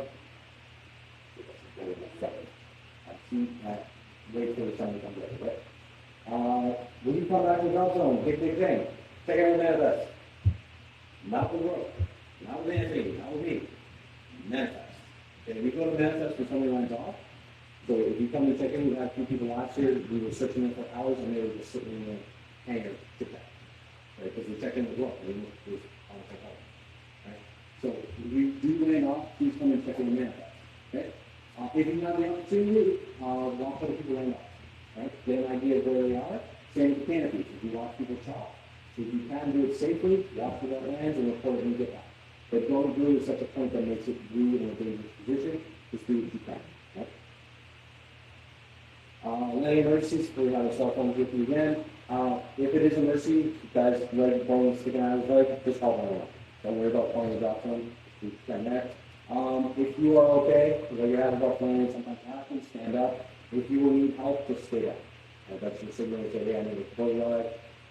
If it's somebody else's hurt, like twist the ankle or something not too serious, but you need to ride back with one hand, both hands, right? If it's an emergency. The last thing I got for you guys here is downsizing. Everybody wants to downsize with that small canopy. But there are quite a few things you need to think of, right? Know your own limits, right? Again, I'll go back to the couch potato versus one's point off a little bit, right? The smaller you can be, it is the more physically fit you should be. Right? Appropriate size shoe stay away. Right? Know your limits. Are you And then your currency, right? Are you jumping every month, every week, once a year, right? Know your own limits and your skill level. Don't let other people tell you that you're skill level. If you're not comfortable, you're not comfortable. Right? Who to go to for advice? Right? You gotta check with that can't be coaches. What I hate to hear a lot of times is because you're a small person. If you're 30,000 pounds. You should be flying this canopy because you're 100 pounds. No. That velo loaded at one point, at the same point as a Saber 2, will not behave the same. Because there's so much other things to do. A 100 square foot canopy is not going to fly the same as a 200 square foot canopy, even with the amount of weight on it. Right? There are other things to take into consideration. Right? Understand the risk of benefit.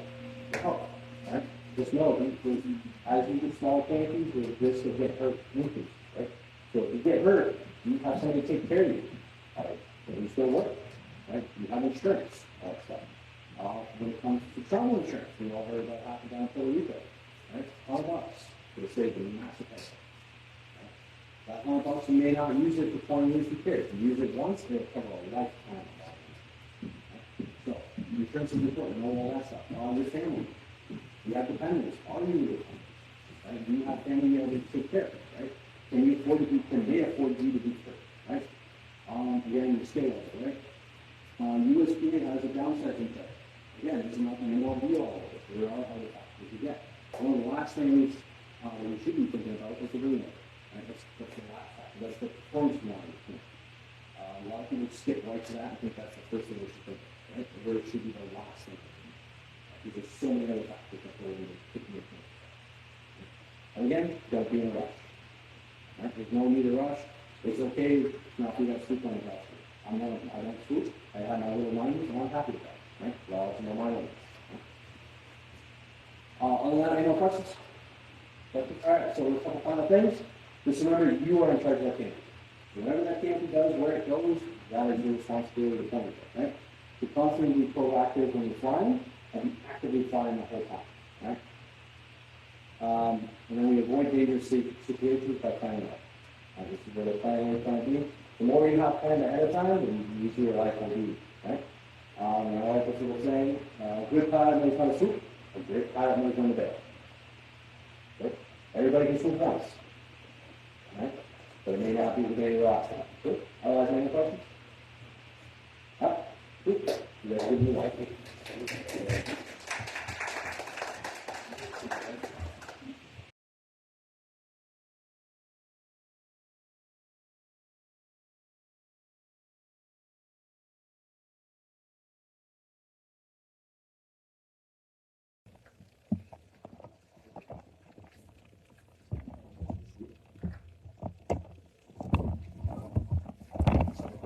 You're good. All right, guys, welcome to Safety Camp. We're going to start off by doing some EPs.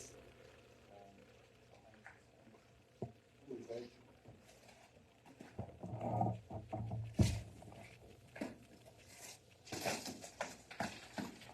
right. Wow.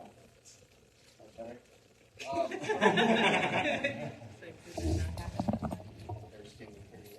That's probably rough too. But I'm Kyle. That is Rob. I'm sure you guys know Rob and probably maybe most of you. We are the riggers here at SDC.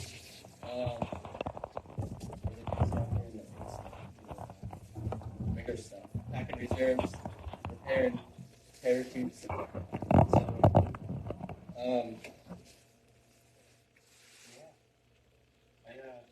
been rigging for 2.5 to 3 years about. I started doing this, like working on the drop zone as a packer about 10 years ago. I was a drop zone kid. That's about it. Rob, what got you into rigging? I got in because I was given a free tandem, and before I made my tandem skydive, I got to spend several hours watching packing occur in front of me, and it just stupidly enthralled me. And I spent all the hours with these guys, packers, you know, they're just stuffing nylon, and I'm just kneeling next to them watching all this go down. And then they tapped me on the shoulder and was like, hey, you still get skydive now. I didn't care. I was happy watching it. Ever since then. It's just all I've been focusing on with rigging. So 25 years later, still doing it. I'm really not too worried about jumping as much as I like rigging, to be honest. Though I will skydive. I'm not saying I won't. So yeah, I made rigging the career. Most people jump at tons of drop zones and they get their rating and then they work at tons of drop zones. I've only worked at 3. One of them was for 15 years. One of them was for about 4 years, and then I've been here for the rest of it. So I like to stay in one place at one time.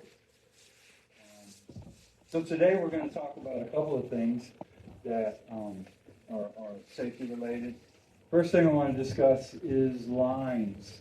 I know during the winter, Fluid Wings put an announcement out to check the lines on the canopies.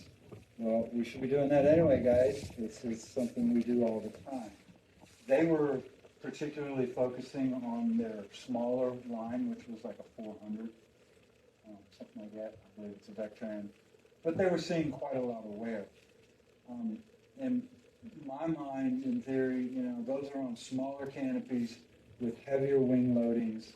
So they will see wear quicker than most of us. We're all going to see it, but the smaller canopy with heavy wing loadings, those lines are going to wear a lot quicker because they're a lot smaller. So, is there anything we can do to eliminate that? No. We're going to keep skydiving, we're going to keep wearing the lines out. So, one of the things we want to watch for as we wear our line, first and foremost, they're going to get fuzzy. All right, so we're looking for fuzziness on our lines. They get bumps where the slider bumps down, creates little bumps. Those bumps start turning into little fuzzy ends. Eventually, the line will break. Now, this particular line actually came out of this is a kill line, but it's a really good representation of what your main lines will look like as well. Okay? So, as a kill line, this also does more damage. Not only is it going to break, but it's wearing your bridle because it runs inside 2 pieces of bridle back and forth. And it causes a white line on the bridle. So if you look at your bridle just between the D-bag and the canopy, you start seeing white lines like this forming if your kill line looks like it. I can change it. It's quick and easy, and it's going to look new just like the other end. Right? So pass it around. Compare that to what your kill line looks like when you guys go upstairs and determine if you need to change it. Now here's some lines which are probably, I think they're about 400. I think it's about the size that Fluid Wings was talking about. Not a lot of wear on the line itself. But what I want to focus on here is where we turn them and we look at the ends, the loops. Okay? That's where you guys never really look. When you see your lines as you're packing, down at the riser where they turn over, you're going to start seeing broken fibers on those. That's where I like to look. All right, so keep an eye on those. There are many types of lines out there. We have everything from the student gear that has the really big Dacron lines that you guys jump from the beginning of your career, all the way to the micro line, which was probably on the 170 you jump, and then we have the HMAs and the Vectrans for most of the canopies that we jump nowadays. Believe it or not, even the tandems have Vectran lines on. That's crazy. It used to be all big Dacron. The reason they used the white Dacron and the micro line was because they give a little bit. But when they give, they also shrink. Right? So we had a lot of shrinkage on lines, particularly the heavily loaded ones. To eliminate that, the Vectran and the HMA, they don't have all that give to them. So you're not going to see it stretchy. What's going to happen is this is going to get floating weight. Okay? So on this board is the different types of lines that are used predominantly in our sport. Unfortunately, it only has the PD canopies that they're associated with on the back. But if ever you guys are upstairs trying to figure out what's going on, come see us. We can take this up.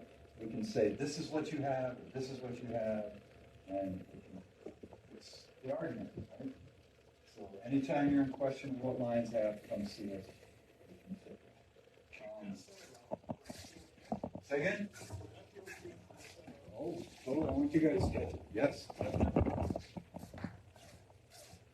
So there are multiple degrees of line wear. Right? And you can see this is a pretty good picture.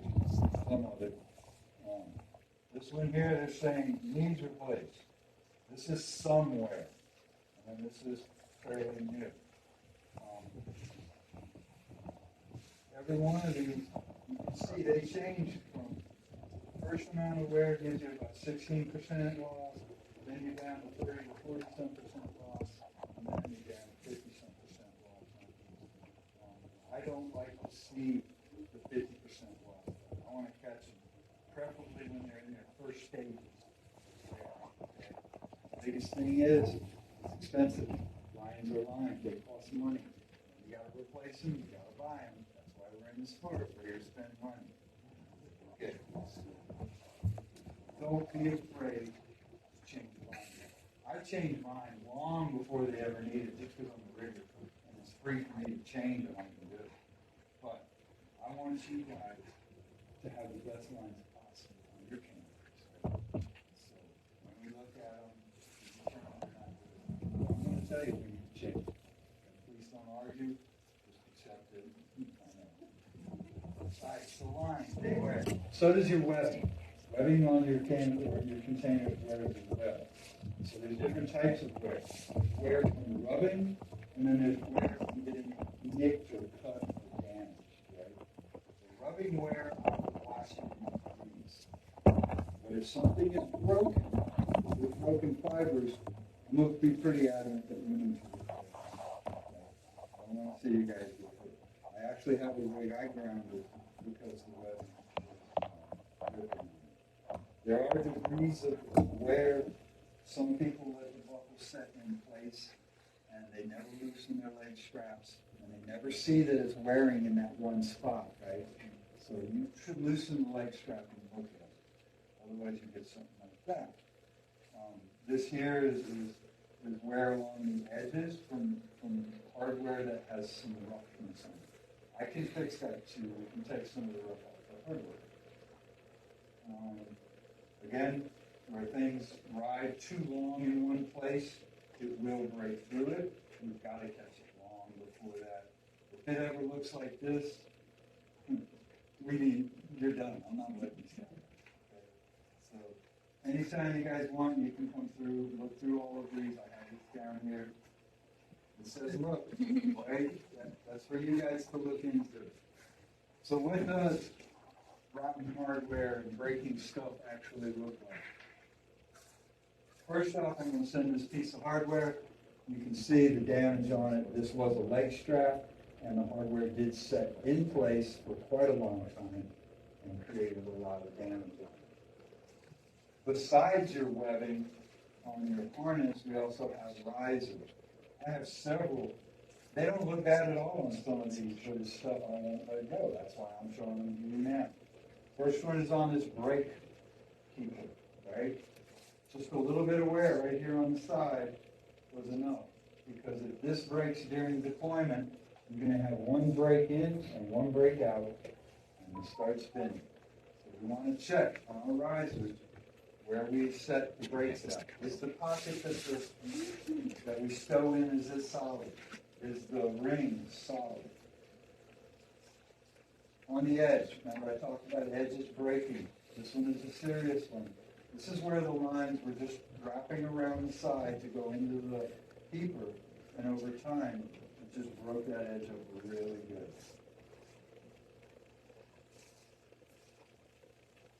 Then, of course, we're looking at our lines. Let's also look at the ends of our risers. Here's another place most people don't look, right? Underneath your sling. That one's broken. There's broken fibers there. I will not allow that to go anymore. I don't trust that to keep those lines in there. Last but not least, this one went through a really crappy deployment with a lot of line burn on the webbing itself. Those were just lines that caused that. And it did break a little bit of the edge. So these are all the different places on your risers that you can see things go bad. Some of it you won't even notice because you're packing really quick to get to the next level, right? So we want to slow down a little bit, look at all of this. If you see that in the air after deployment, something's broken, pull your hand, don't hesitate, right? Okay. That's webbing and lines and stuffs. AADs, everybody here knows what an AAD is? We got any new jumpers that don't? No, we have multiple versions of AADs today. When I started, it was really just one. We were coming in with Cypress. Today you have Vigils, you have Cypress, you have M2s or other ones. I mean, we don't have a lot, but we have choices, right? No reason not to have one in your rig. Here, obviously, they're mandated. We have to have them here. I know some people jump at some of the other drop zones that don't mandate them. Be the cool kid. Have one, right? Have one. They save lives. Matter of fact, we had, 2 lives saved last year because of AADs. They work.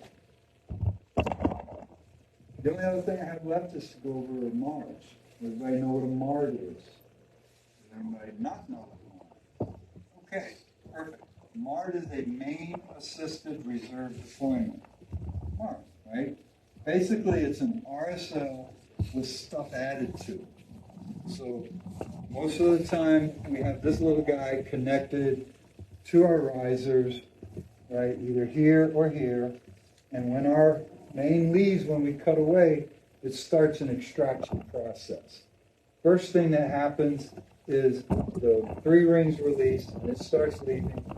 The next thing that happens, somewhere your pin gets pulled, right? So now your reserve tray is open. After that, your MARD takes over and starts pulling your reserve out quicker than if it was just the pilot chute, okay? Because you have the main giant pilot chute pulling on it. MARDs are all essentially similar in that they grab part of the bridle midway between the bag and the pilot chute, and they assist in pulling it out. Matter of fact, Skyhook says they pull it out, 75 feet. From the time you deploy it, 75 feet you have one. So that's what MARDs do. They help bring it out quicker. Just as many containers, there are just as many MARDs. Mojo in rigging innovations, Skyhook in the Vector, Trap in the Mirage, Boost and Ace in the wings and what was the other one?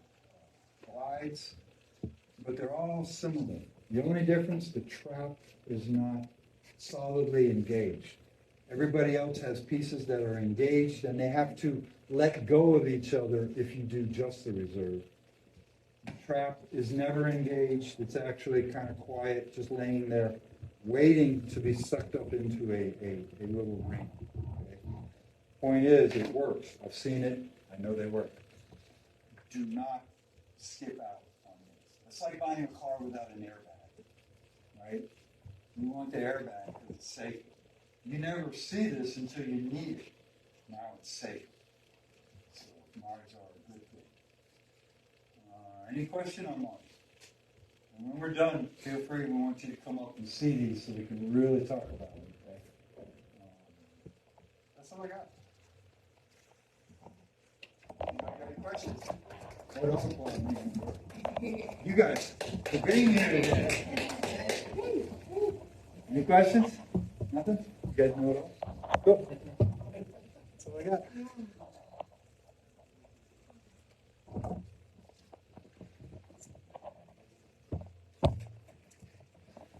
Still have like 8 minutes, so feel free to. Yes, one more minute, come ask questions. If you dropped your rig off this morning and you want to pull it in, we can do that.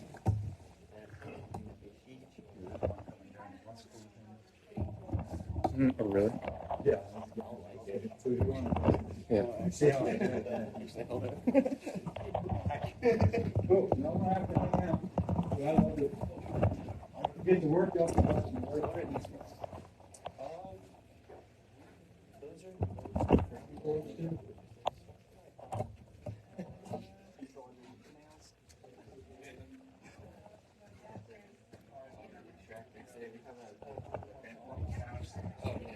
get one more? Yeah. Yeah, there are 4 stations, 3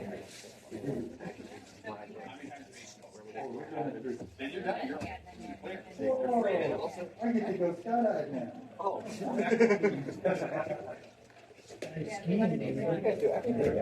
Oh, yeah, full service. Just no hard ass or reserve patches. Oh, okay. This is still flood down here. She does leak sometimes. There's like a washing machine up there for the dish pit. Yeah. Sometimes it leaks there, but it's still in service. It just strong. Where are yours at? It's not too Yeah, bad. no, this is a great book. What? Where are yours Still in at? service? What? Where are yours Yeah, that one. Mine's right now? That's the one you hold handles. I can't see it. Oh, it's at the beach. It's just a regular little, just regular white ones, I think. I'm getting So I got, and I thought my stuff is gonna come I out. got the canopy. Yeah, you guys just put this all back, or you have to It's not bad. take out and respect it. But now that I see it, I know what I'm looking for, you know? Nice. Yeah, no, we want you guys to see that. Sure. You have to take the whole thing out and respect it. Yeah, because I mean, at that point, if you're going to pull it, I don't know if that'll probably be. You guys can probably get it. I said I got it.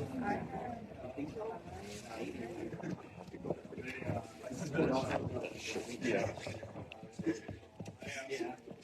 But, oh, you're talking about. Next round, the card. Yeah, I think that would just be like full of school. It's the lip book. Yeah, you got, I think Dex. Right there with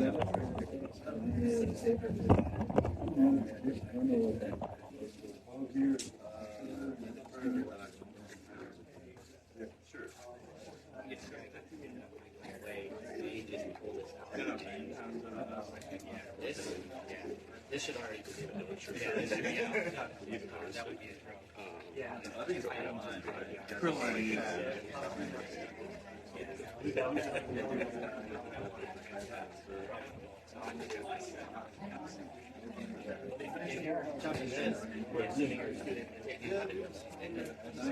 Now, if I had a way or pulled it out, I'd pull the RSL. Yeah. That's enough time before. You can sit there and play the canopy. As soon as there's no tension on my riser, it's just yeah, if you're somehow able to get the RSL off the canopy before the RSL. We're gonna try it. Nice. This is Stephanie's idea. Did they like Photoshop my So if you do just reserve handle only, as on an engine, right? You do just reserve handle only, actually happens.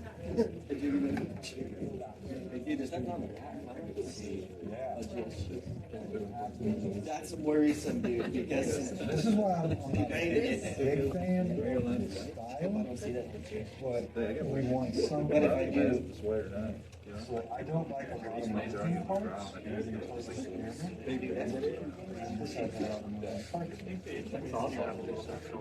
would be,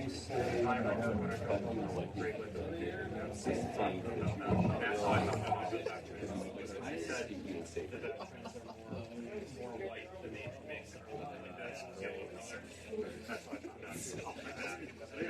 do you want one? $50.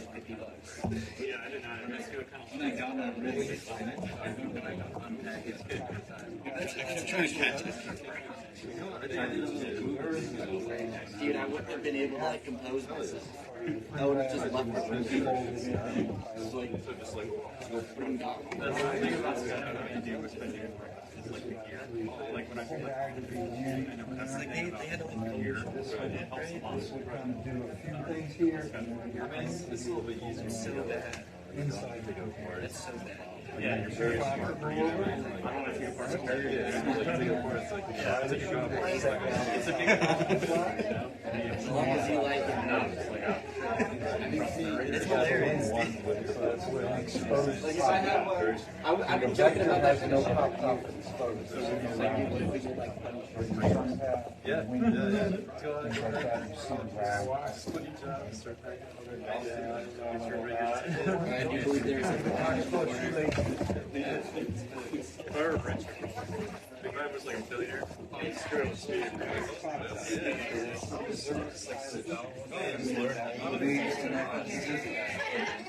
This one would be the free bag. Sleep floating? That would be cool. You see how that is, right? Sure? All of this is there. This section Like where is it this. is. Yeah, I have a massive one. So hopefully we'll just This going to the free bag. This yeah, some section of it's long range. Yeah, it's like tactical. these are closed. It's like run around the stage and like shoot targets as they're here. Then this pilot chute, back down on top of these chutes.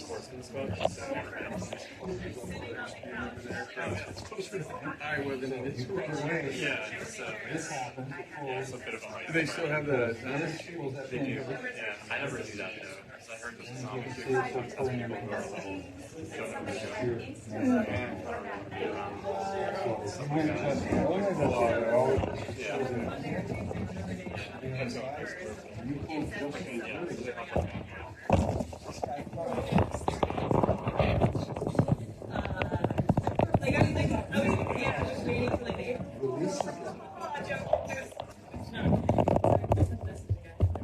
so that still stays unshaded.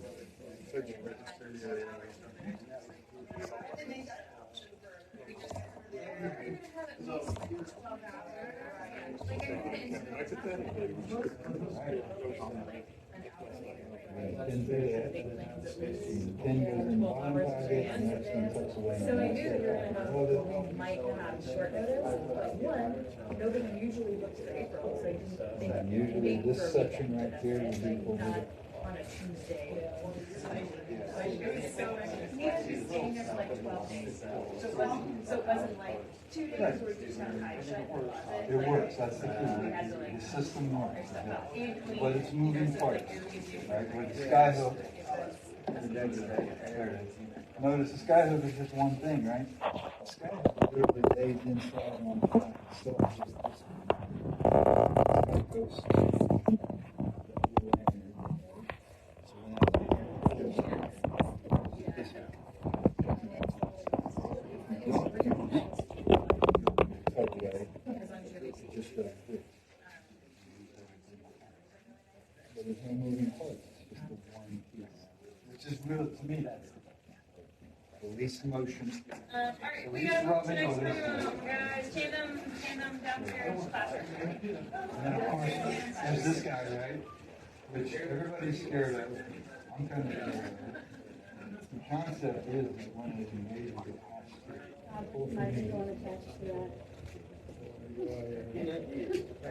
I'll take that here. So this has to actually pull and cinch and grab that right? And it's sketch. Yeah, it's a glider. So, that's a mirage. So, that being said, looking like it is, it still works. I've seen it come in here and they have worked. I've had to reset that up. Right? I know it works. Do I like it? No, I'm not exactly a fan. A lot of things I'm not a fan of because I'm not cool. But it works, so I can't say no to it. If you buy a Mirage, I'm going to say, please buy one with a Mars in it. You're going to get that. Mars. We talked about Mars. Which one is the Mars? Every one of these three that we've talked about. Each one of these is a main assisted, main assisted reserve deployment. So that's what all Mars are. They're not. Oh, go. They're not all created equal, but they all are equal. Tandem room. No, I know.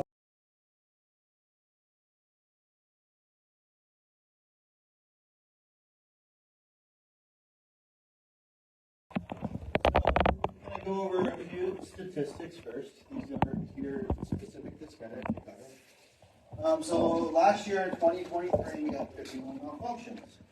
but we had 49 reserve rides. It's really important that those numbers be the exact same. So that is the goal. I don't care how many malfunctions we have, as long as they're the same. One can be low, but it doesn't really matter to me. Here's kind of the breakdown of what we've had last year. And what far more were line twists. We also had 4 spinning, tension, 4 were tension knots, 3 were break locks. 3 were could not find their handle, which is fine. This is acceptable. Yeah, if you can't find your handles, you're going to go to reserve. This is not acceptable. All right, but that's why we are an AAD drop zone. So those people are still here. So that's good. We had 1 entanglement with the rig, 1 hard opening, 1 line over, and then my favorite, I don't know, the shit just didn't work, which is also called other, which is a perfectly acceptable malfunction. So our malfunction rate last year was 1 in 869. The year before was 1 in 700. Again, I personally don't really care too much about this number as long as everybody gets to go home. Malfunctions are part of the sport. That's what we do, and we should not be afraid to cut away on any given jump.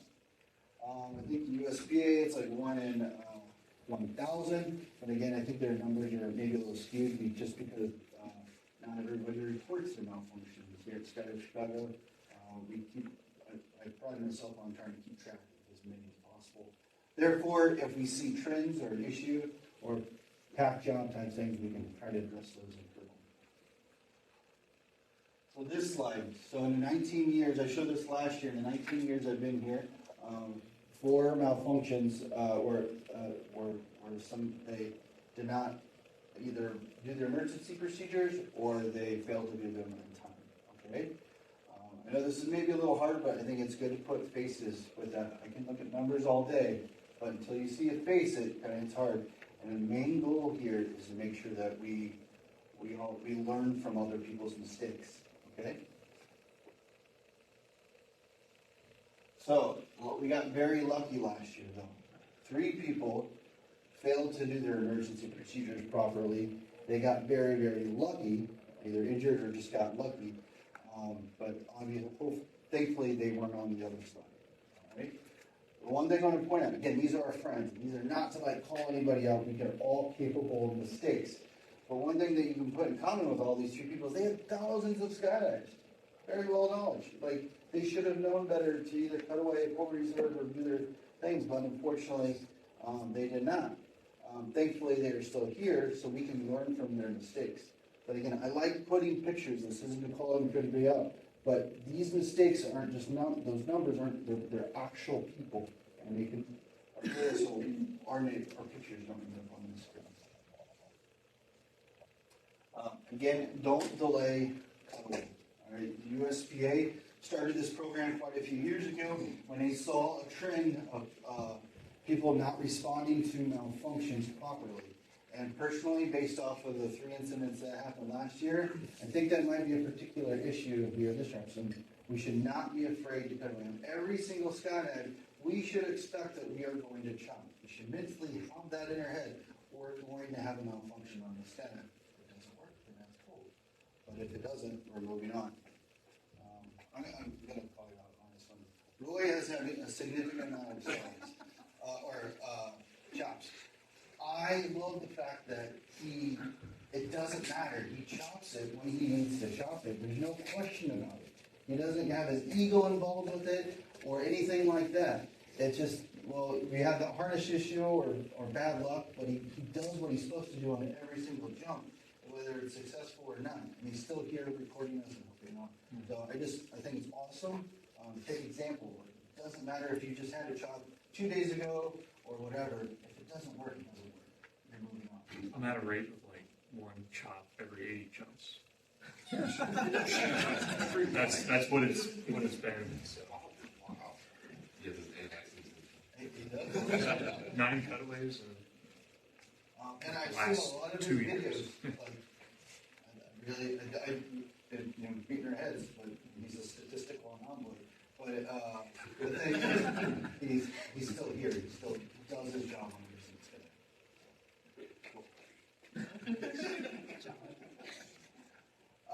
So one of the things that can happen on your jump is that expectation bias. It's when occurs when individuals' expectations about an outcome influence perceptions of one's own or others' behavior.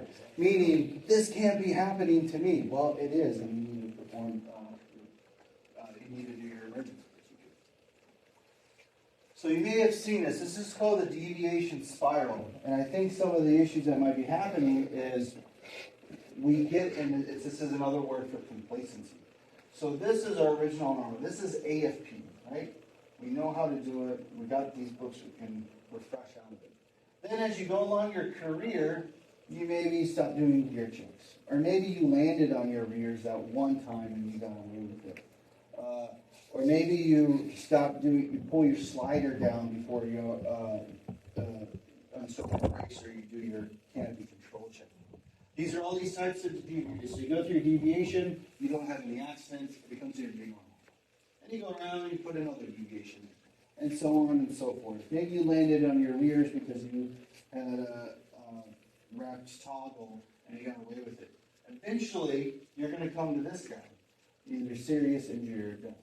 So our main goal is to not get these deviations and stay at our status quo when it comes to things, okay? Or if our status quo is not correct, you got to go backwards. I love this diagram. I use it a lot in my own personal when I'm making decisions. For instance, we have a wind limit. We're in a plane, we're going, it's over a limit. We'll be fine. I need to go back on. We have this for a reason. That's when we stop it. We don't put these deviations in. We don't create these new normals. Does everybody understand those? Another way I kind of look at it is risk is not diminished as a function of your success in repeatedly taking risks. So just because you have many, many skydives doesn't make you any less safer. The amount of risk that you have is still the exact same from the time you had 25 or 26 skydives. And if you have this complacently mindset, you're at more risk. You can tell that in the numbers with the D-license accidents and fatalities. Right? With basically the pictures I showed on here before. Those are all D-license items. I really like that deviation file and this quote. I actually have it in our instructor room so people see that. One of the worst people is instructors. When we're skydiving every single day, we have 10,000 plus skydives. You kind of get complacent with that. Take a picture of the quotes, look it up, tattoo it to your body. I don't really care. But keep that in your mind to never get complacent the longer you are in the sport. I hyped this last year, and yet we still had an accident where somebody did this, so I'm going to go over it again. So this is our controllability checks. ObviousFrom AFP, we know, is it there, is it square, is it steerable? We all know that, correct? Right. Now, at some point in our career, we start to deviate a little bit, and if reading this, does this happen to a lot of people? Is it there? Yes. Right. I start flying back home. I need to loosen my chest strap. I'm going to actually take my slider and put it down below my prop because it's hard to get them down. And then the very last thing is I install my brakes. Right? Does anybody do this? Right? So one of the main things, not to call you out, thank you for being honest. What happens if you install your brakes and you have a brake line? Now your chest strap is completely undone. Right? So this is really how things should be doing kind of investment. Is it there? Is it square? Is it steerable? You can start flying back home if your altitude permits, obviously.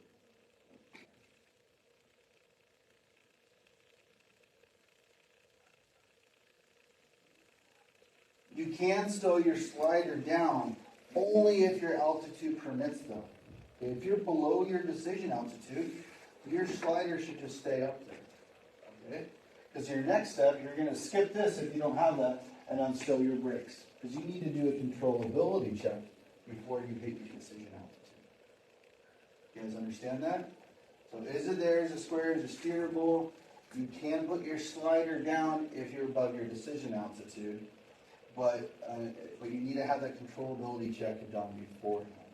One of the fatalities that happened last year was somebody that didn't unstow their brakes to well below their decision altitude, and then they got in a tight position. I've also seen situations where they unstowed their chest strap, then they undid it, then they had a problem with their brake, they had a brake line, and now they're trying to tighten their chest strap back up before they jump.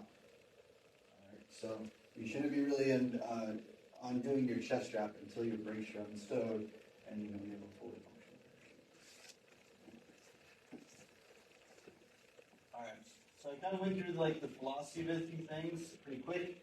I want to just do like effective practice. The best thing is just to practice knowing and getting that muscle memory down. So, and again, bringing it back to that AFP style, bring this back to normal. So I want everybody to stand up. We're just going to go through the emergency procedures. I don't care if you do the two-handed method or the single-handed method.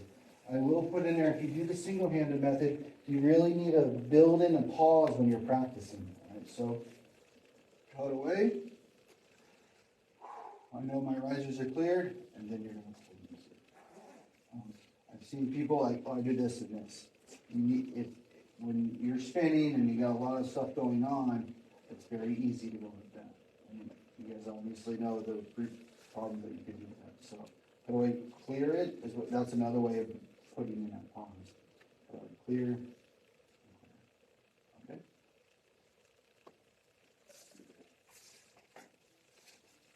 So, and another thing with that is make sure you're arching. And when we do these practice, you're arching when you cut away. And one of the accidents that happened last year was somebody that when they cut away, they were in a fetal position. If you're in a fetal position or not arching, what's going to happen when you cut away is you're going to go like this, back to your earth. And as you cut away, especially if you have an RSO, if your reserve pack tray could potentially go up like this, snag on your feet or something like that, and get entangled. So when you're practicing your emergency procedures, it's important that you practice the way you're actually going to do it, which is your arching. Okay? So, if you get this, what are you guys going to do? Bumpers, originally. Try and get the slider down. Yeah. How much are you going to do that for? 2 seconds. Yeah. And then you're going to, yeah. Cool. So I want to do, and I would grab your rears. You could pump them once after that. You can't really see it from here, but your slider is stuck up, the grommet is stuck up in a canopy cover. So you're not going to get too far with that. You're going to have to cut away and pull the reserve. But again, cut away, pull the reserve, practice arching. All right. What about this?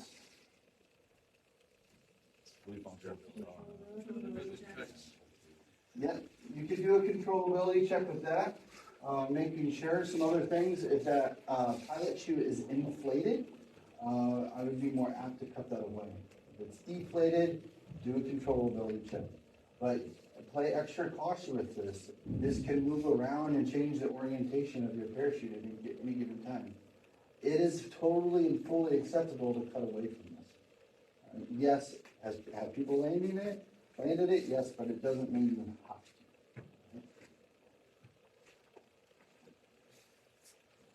What about this? Cool. I want to see people arching when they cut away too. Yeah. Put that in there. What is this malfunction? Line over, yeah. Are line movers clearable? Sometimes, yeah. If that line, if it's a steering line that's over the very ends of your parachute and you try once and it clears, it's fine. If it doesn't clear the first time, I really want to go too much further with that because all you're doing is burning holes into your top of your parachute. And you're still probably going to have to cut it away. So yeah, give it one shot. If it's your steering line that's over the ends. If it's in the center like that, you are not going to clear that. And you're just going to damage your canopy. What are this?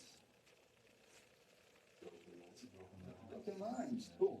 What are you going to do with that? Yeah. So there is a thought that you can land broken lines. It can happen, but it's at the mediation style, right? Well, I've done it before, so it'll be fine on the next one. And then one of the accidents that happened last year, it wasn't fun. You have to consider what type of parachute are you flying. Honestly, if you have anything over a 1.5 or anything under a 150 square foot parachute, I wouldn't attempt to. You know? Also, if you have a broken line, you have to consider other damage that might be involved. Why do I have one broken line?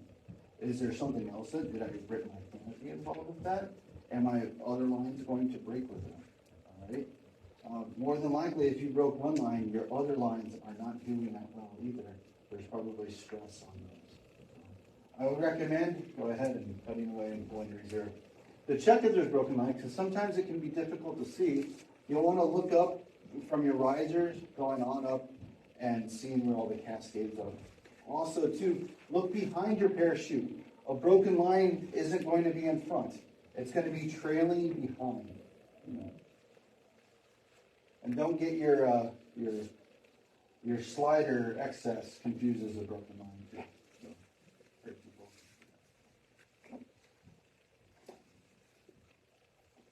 What about this?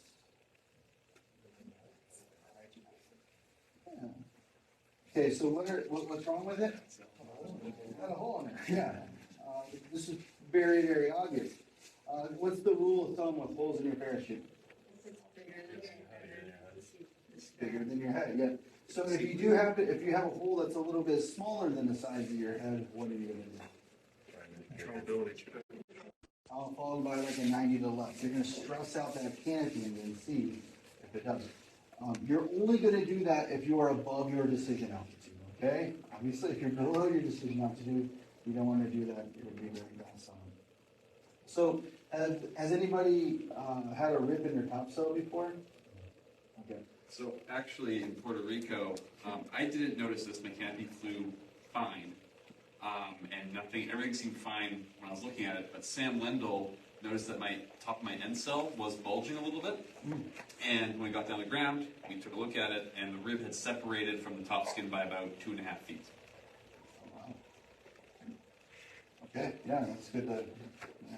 But it didn't rip, correct? It didn't rip. Just So the seam the rib just frayed away from the seam for about 3 feet. So there was, yeah. Did you have a hard opening around that? Nothing seemed out of place. I don't really know. There's always that chance, yeah. Tears in your top skin can be difficult to see. So a trick that you can use, especially with a hard opening, is fly your parachute in the sun and allow the sun to go through the top of your canopy. And if we have time, I'll show you a video. Like, it's amazing. You can't see there's a rip at all. As soon as he gets into the sun, it's clear as day that there's a rip. So again, if it's fine, funny, or you had a hard opening and you're just kind of questioning things, that's a little trick that you can do to kind of see if there's anything like that. And what I was thinking with you is, it's also really important that you should be inspecting your canopy on every single jump with that. We're asking that would be pretty hard to see. You want to see it when you're back.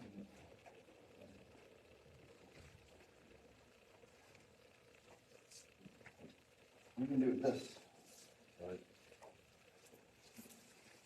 Yeah. Hitting in that arch. Cool. So, again, your parachute's probably going to look like this on every single skydive. It's a matter if it's staying like this for longer than 2-3 seconds, something of that nature. At that point, you could potentially grab your rear risers a little bit, but you don't want to struggle with it too long. This is basically a high-speed malfunction.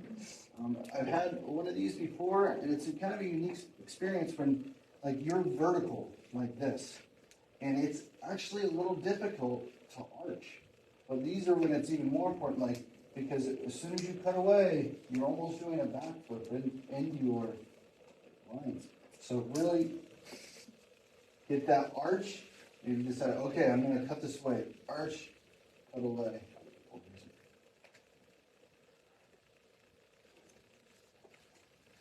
You've had that mount before? Yeah. Curious. Would there be more resistance doing this rather than doing that? Not really. Okay. I mean, because of the orientation, it'll actually kind of, there's going to be some tension on there, but there's tension on it.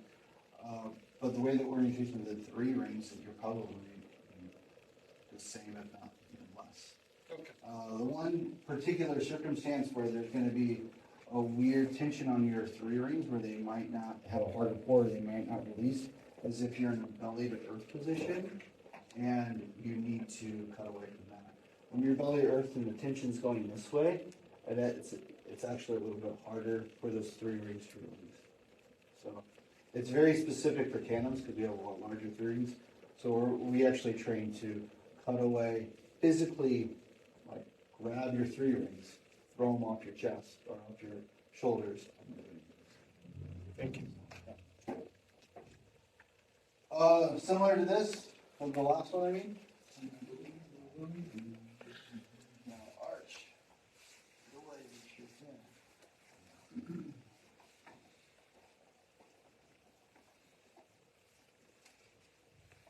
What do you do for this one? Now, pump the toggles all the way down. Bring it down. Release. Bring them all the way down. So when you're doing your controllability check, where do you just go like this and call it good?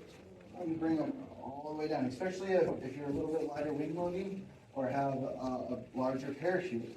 It's very important that you get this all the way down. See it every single year. Somebody comes and lands. Their sliders all the way up, or insoles are still closed, and I asked them how their landing was, and they're like, "Oh, it was a little hard. I don't know why." Well, obviously they didn't do. I did my controllability check. Well, doing little green turns and like clearing here, that's not a full controllability check. You need to put this all the way down, because what happens when it's all the way up like this and you start to flare, that's when everything opens up. So, but you can get corrected up top.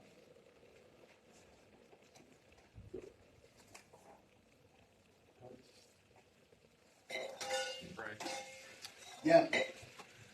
Complete the sequence, so to speak. All right. So this is a horseshoe malfunction.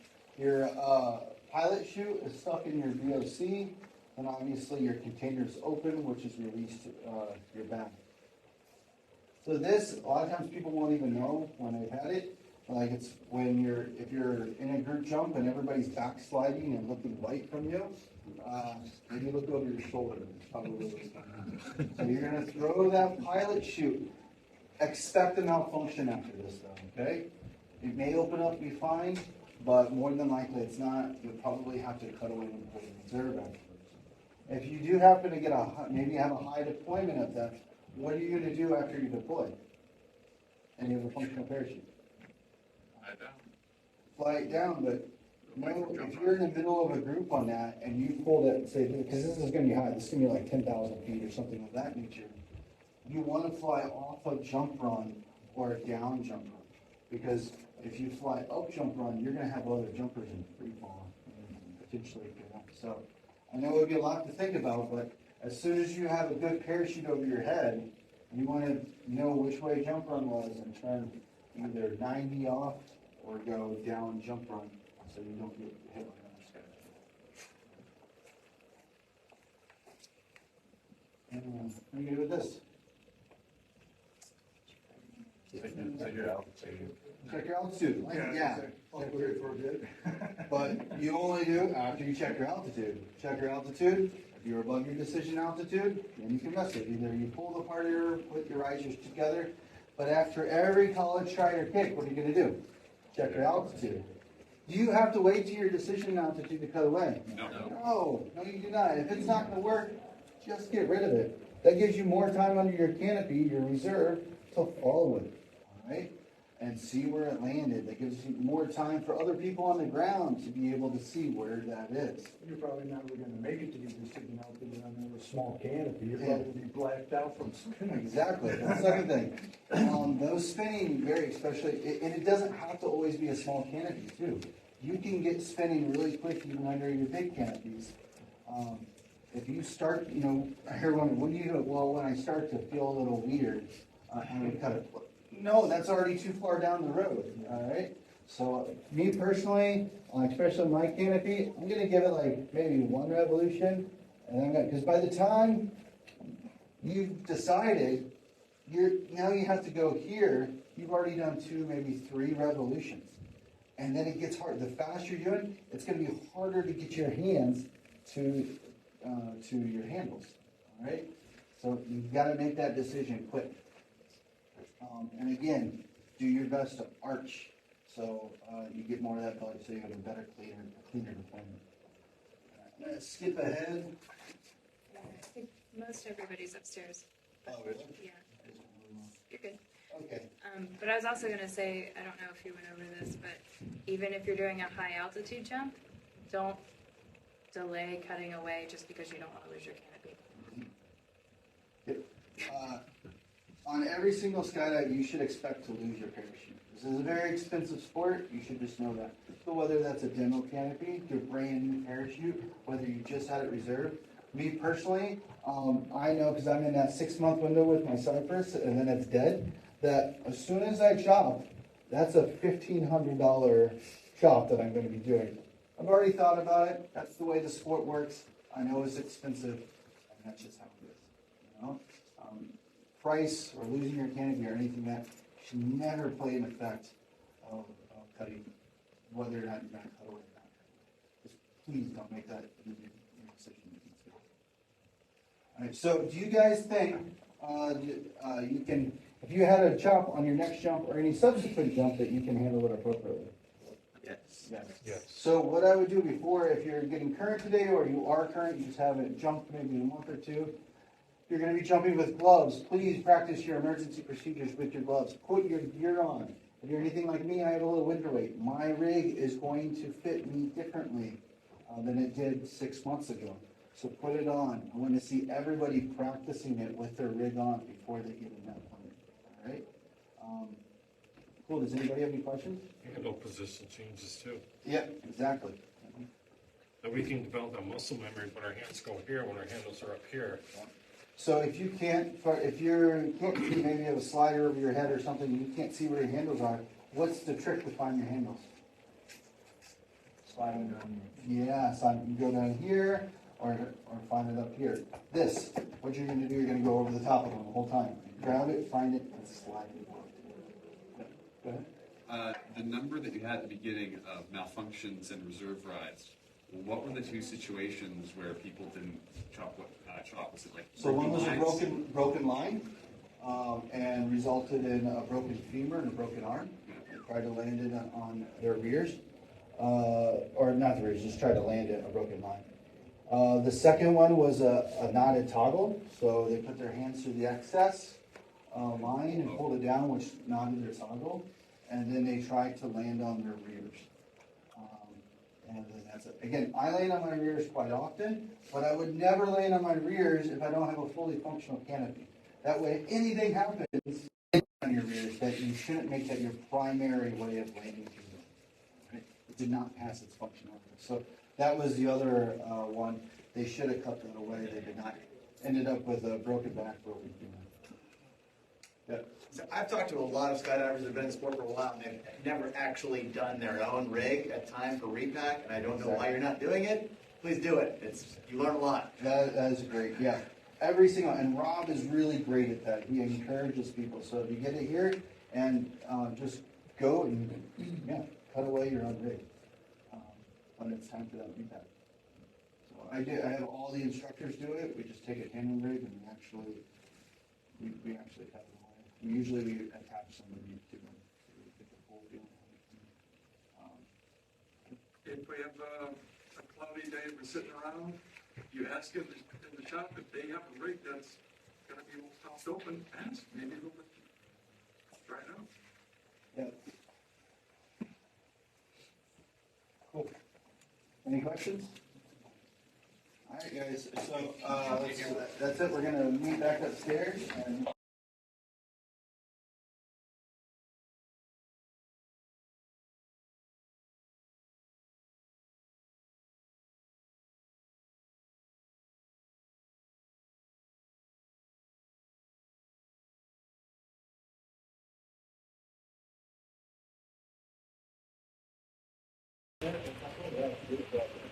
So we just got a few more things. I got two things to present, and then Tracy's got Jimmy's, one of the great sponsors.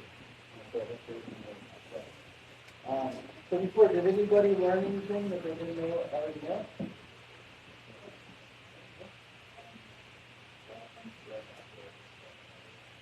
Yeah. Cool, yeah.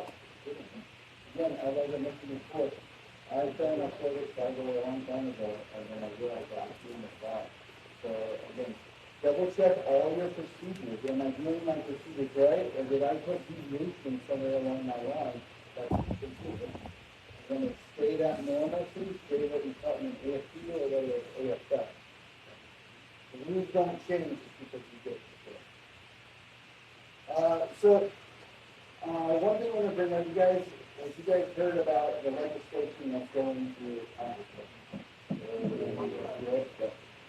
I'm going to make it clear, I'm not here to tell you how to vote or anything like that. That's not what this conversation is about. But it is, you should be aware of what's going through, because if it does, it will drastically change our sport. And to put it in the simplest terms, is if this legislation goes through, we're going to be required to do, we have a certain amount of maintenance that we're required to do, and we're going to require us to do even more, basically, even though statistically it won't make a steady state. It's based off a few incidents that happened quite a few years ago, which they realized that it had nothing to do with the maintenance schedule. It's about making sure that people are actually following the rules of the holiday section. But what that means is, if this legislation gets in, the cost of maintaining our aircraft is going to increase significantly. So that in the layman's terms, some tickets are going to be like $45, $50.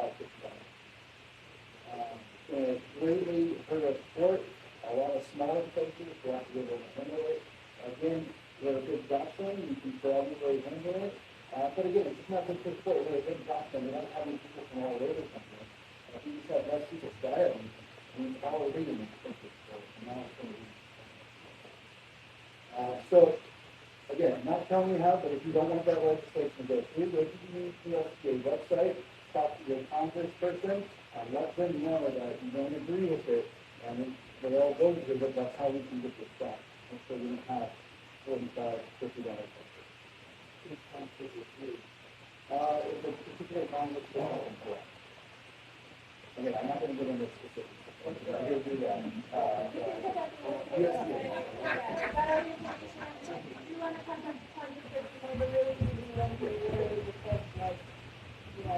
But now, they already have like a pre-written template, you have to put in a couple things.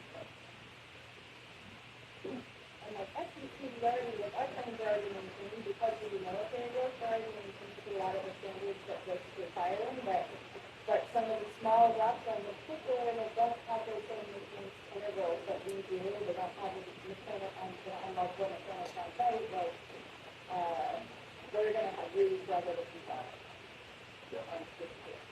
Yeah, and it's a big hole, like, it's going to hinder the goal. All right, the next thing we're going to do is,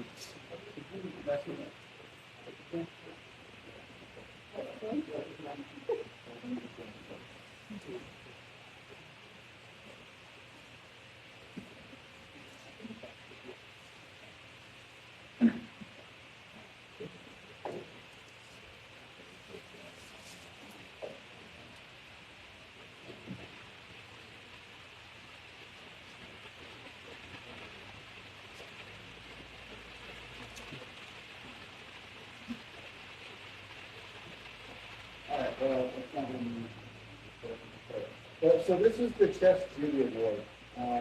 So every year we try to give out the Chess Judy Award. It's in recognition for having the example, speed, training, or innovation promoted safety in the sport of skydiving. So this particular person, I'm sure everybody is quite aware of them, but they in the last couple of years, they've done a lot of changes with the movement rules and guidelines that we've implemented here at Skydive Chicago. And it's in the setting the standard.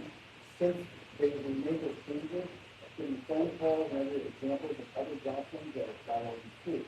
This particular person also is a wealth of knowledge about safety. They're trying to get it past the doctrine of the based on the trial, just promoting safety and everything. So this year, the Trust Studio Award goes to Jason Lesser.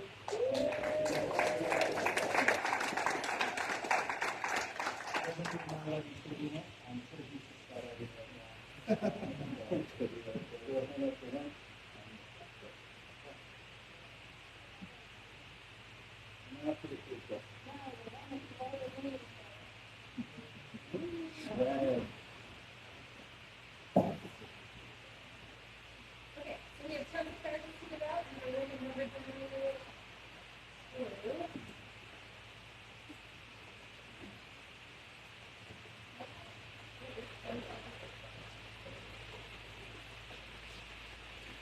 Okay, so I listed the vendors in the beginning, who are all in support of safety laws, we're super excited. This is one of the more popular events for them to get on board with because they are, all about safety for sports. So, everybody is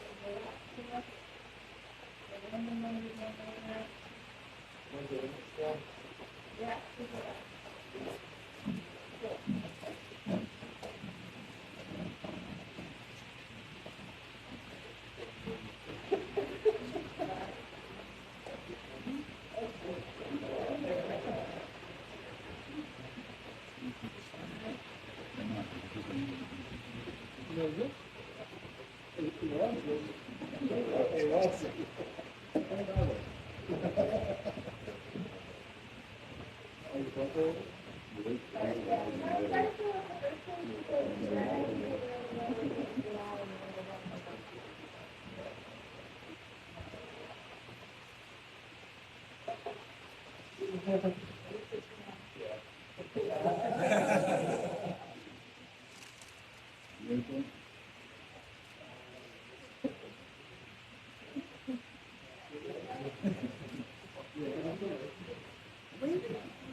But we just put in the Trust Studio Award. You are the recipient of the Trust Studio Award. So all the things that you do get at Chicago, like I said, movement guidelines, being informed with the meeting, telling what's going on, and stuff, and everything else that we do. Hey!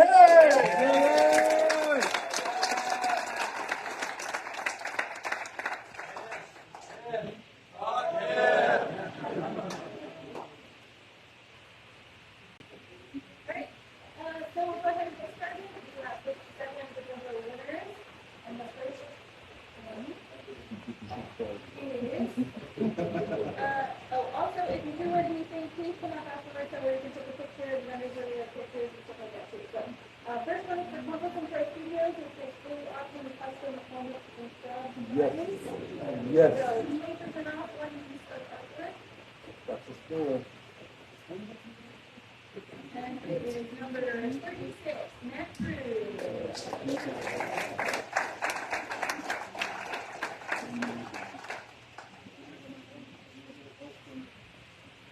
Alright, next is, just moving it from SSK, so it's 3 maintenance, including shipping, like the filter, or $150 off, it's like it's $280. Number 30, Sally Signet.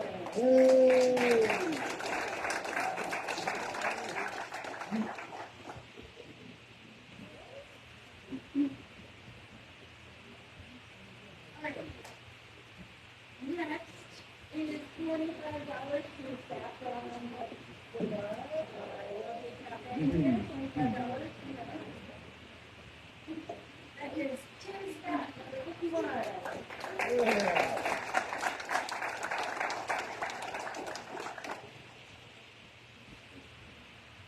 Alright, next is 10% off a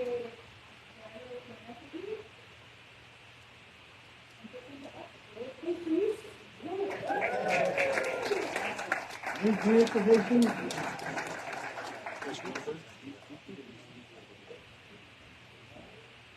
20% off a new Javelin Odyssey container. Yeah. Container, Frank S. Ken.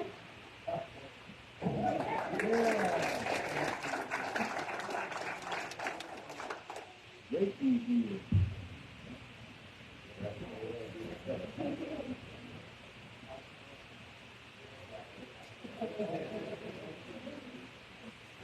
Right, next we have 20% off anything on the option gravity website.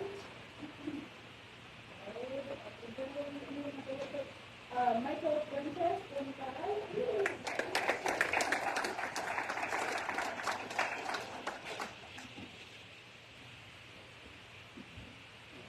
Alright, and next is $100 off the gravity. 28, Gina.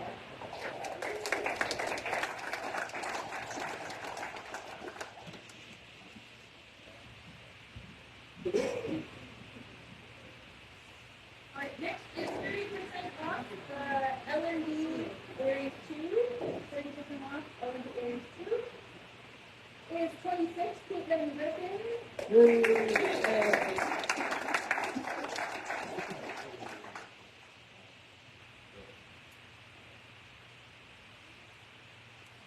Alright, and then next is 50% off L&D Optima 2. 50% off Optima 2. 46, Daniel Wilkie.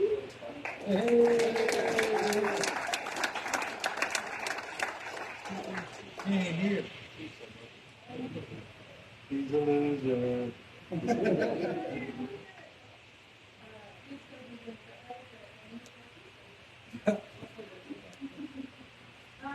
$100 credit to the PV Gift Store. 85 Lucky. Yay!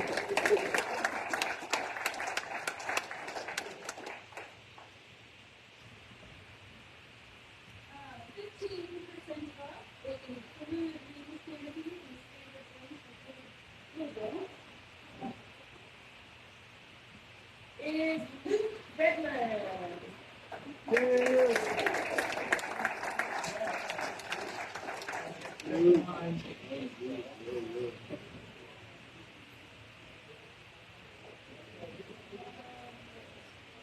Another $100 credit to the PV Gift Store goes to Richard Maddox.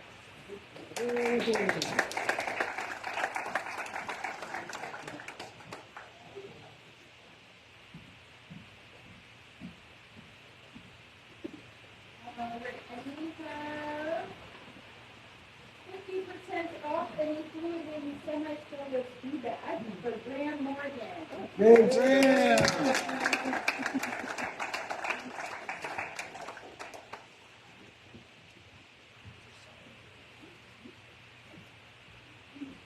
Another fluid makes 50% off semi-stainless tea bag. Colton Tillings.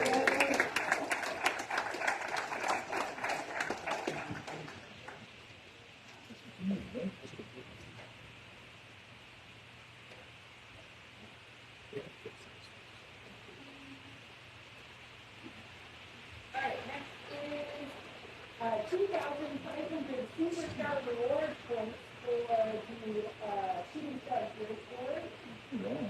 Bill Davis.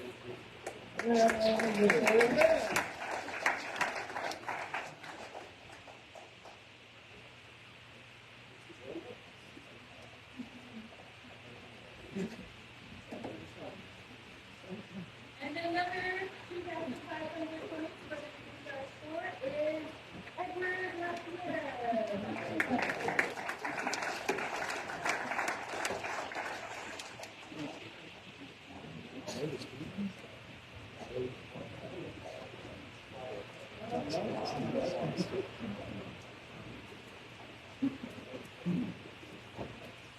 Uh, 25% off any custom or stock mini candies from Airline.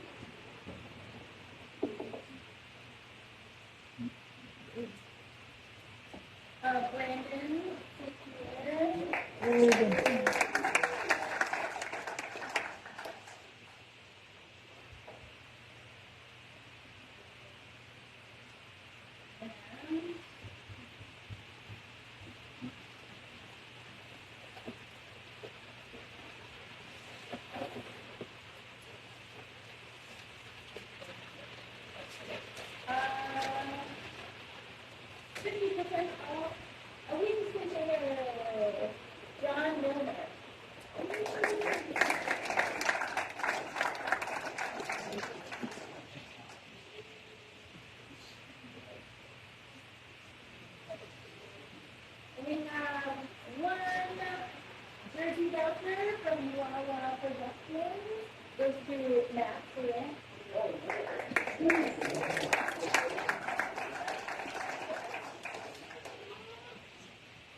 And with the rest of the guys can DSP, so I don't typically have anything that can use people, but we have one jersey from courtesy of GFP, those are Max draft jerseys.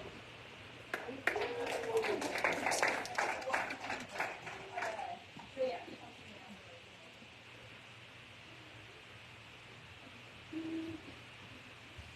And another jersey courtesy of GFP with the number 3 Brezen. No for nothing. Yeah.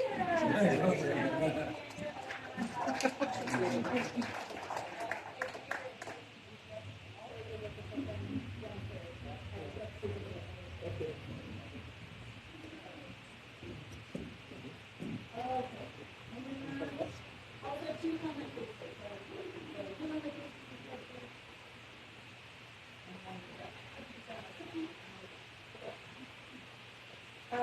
Ryan first, you get a free cardboard statement from the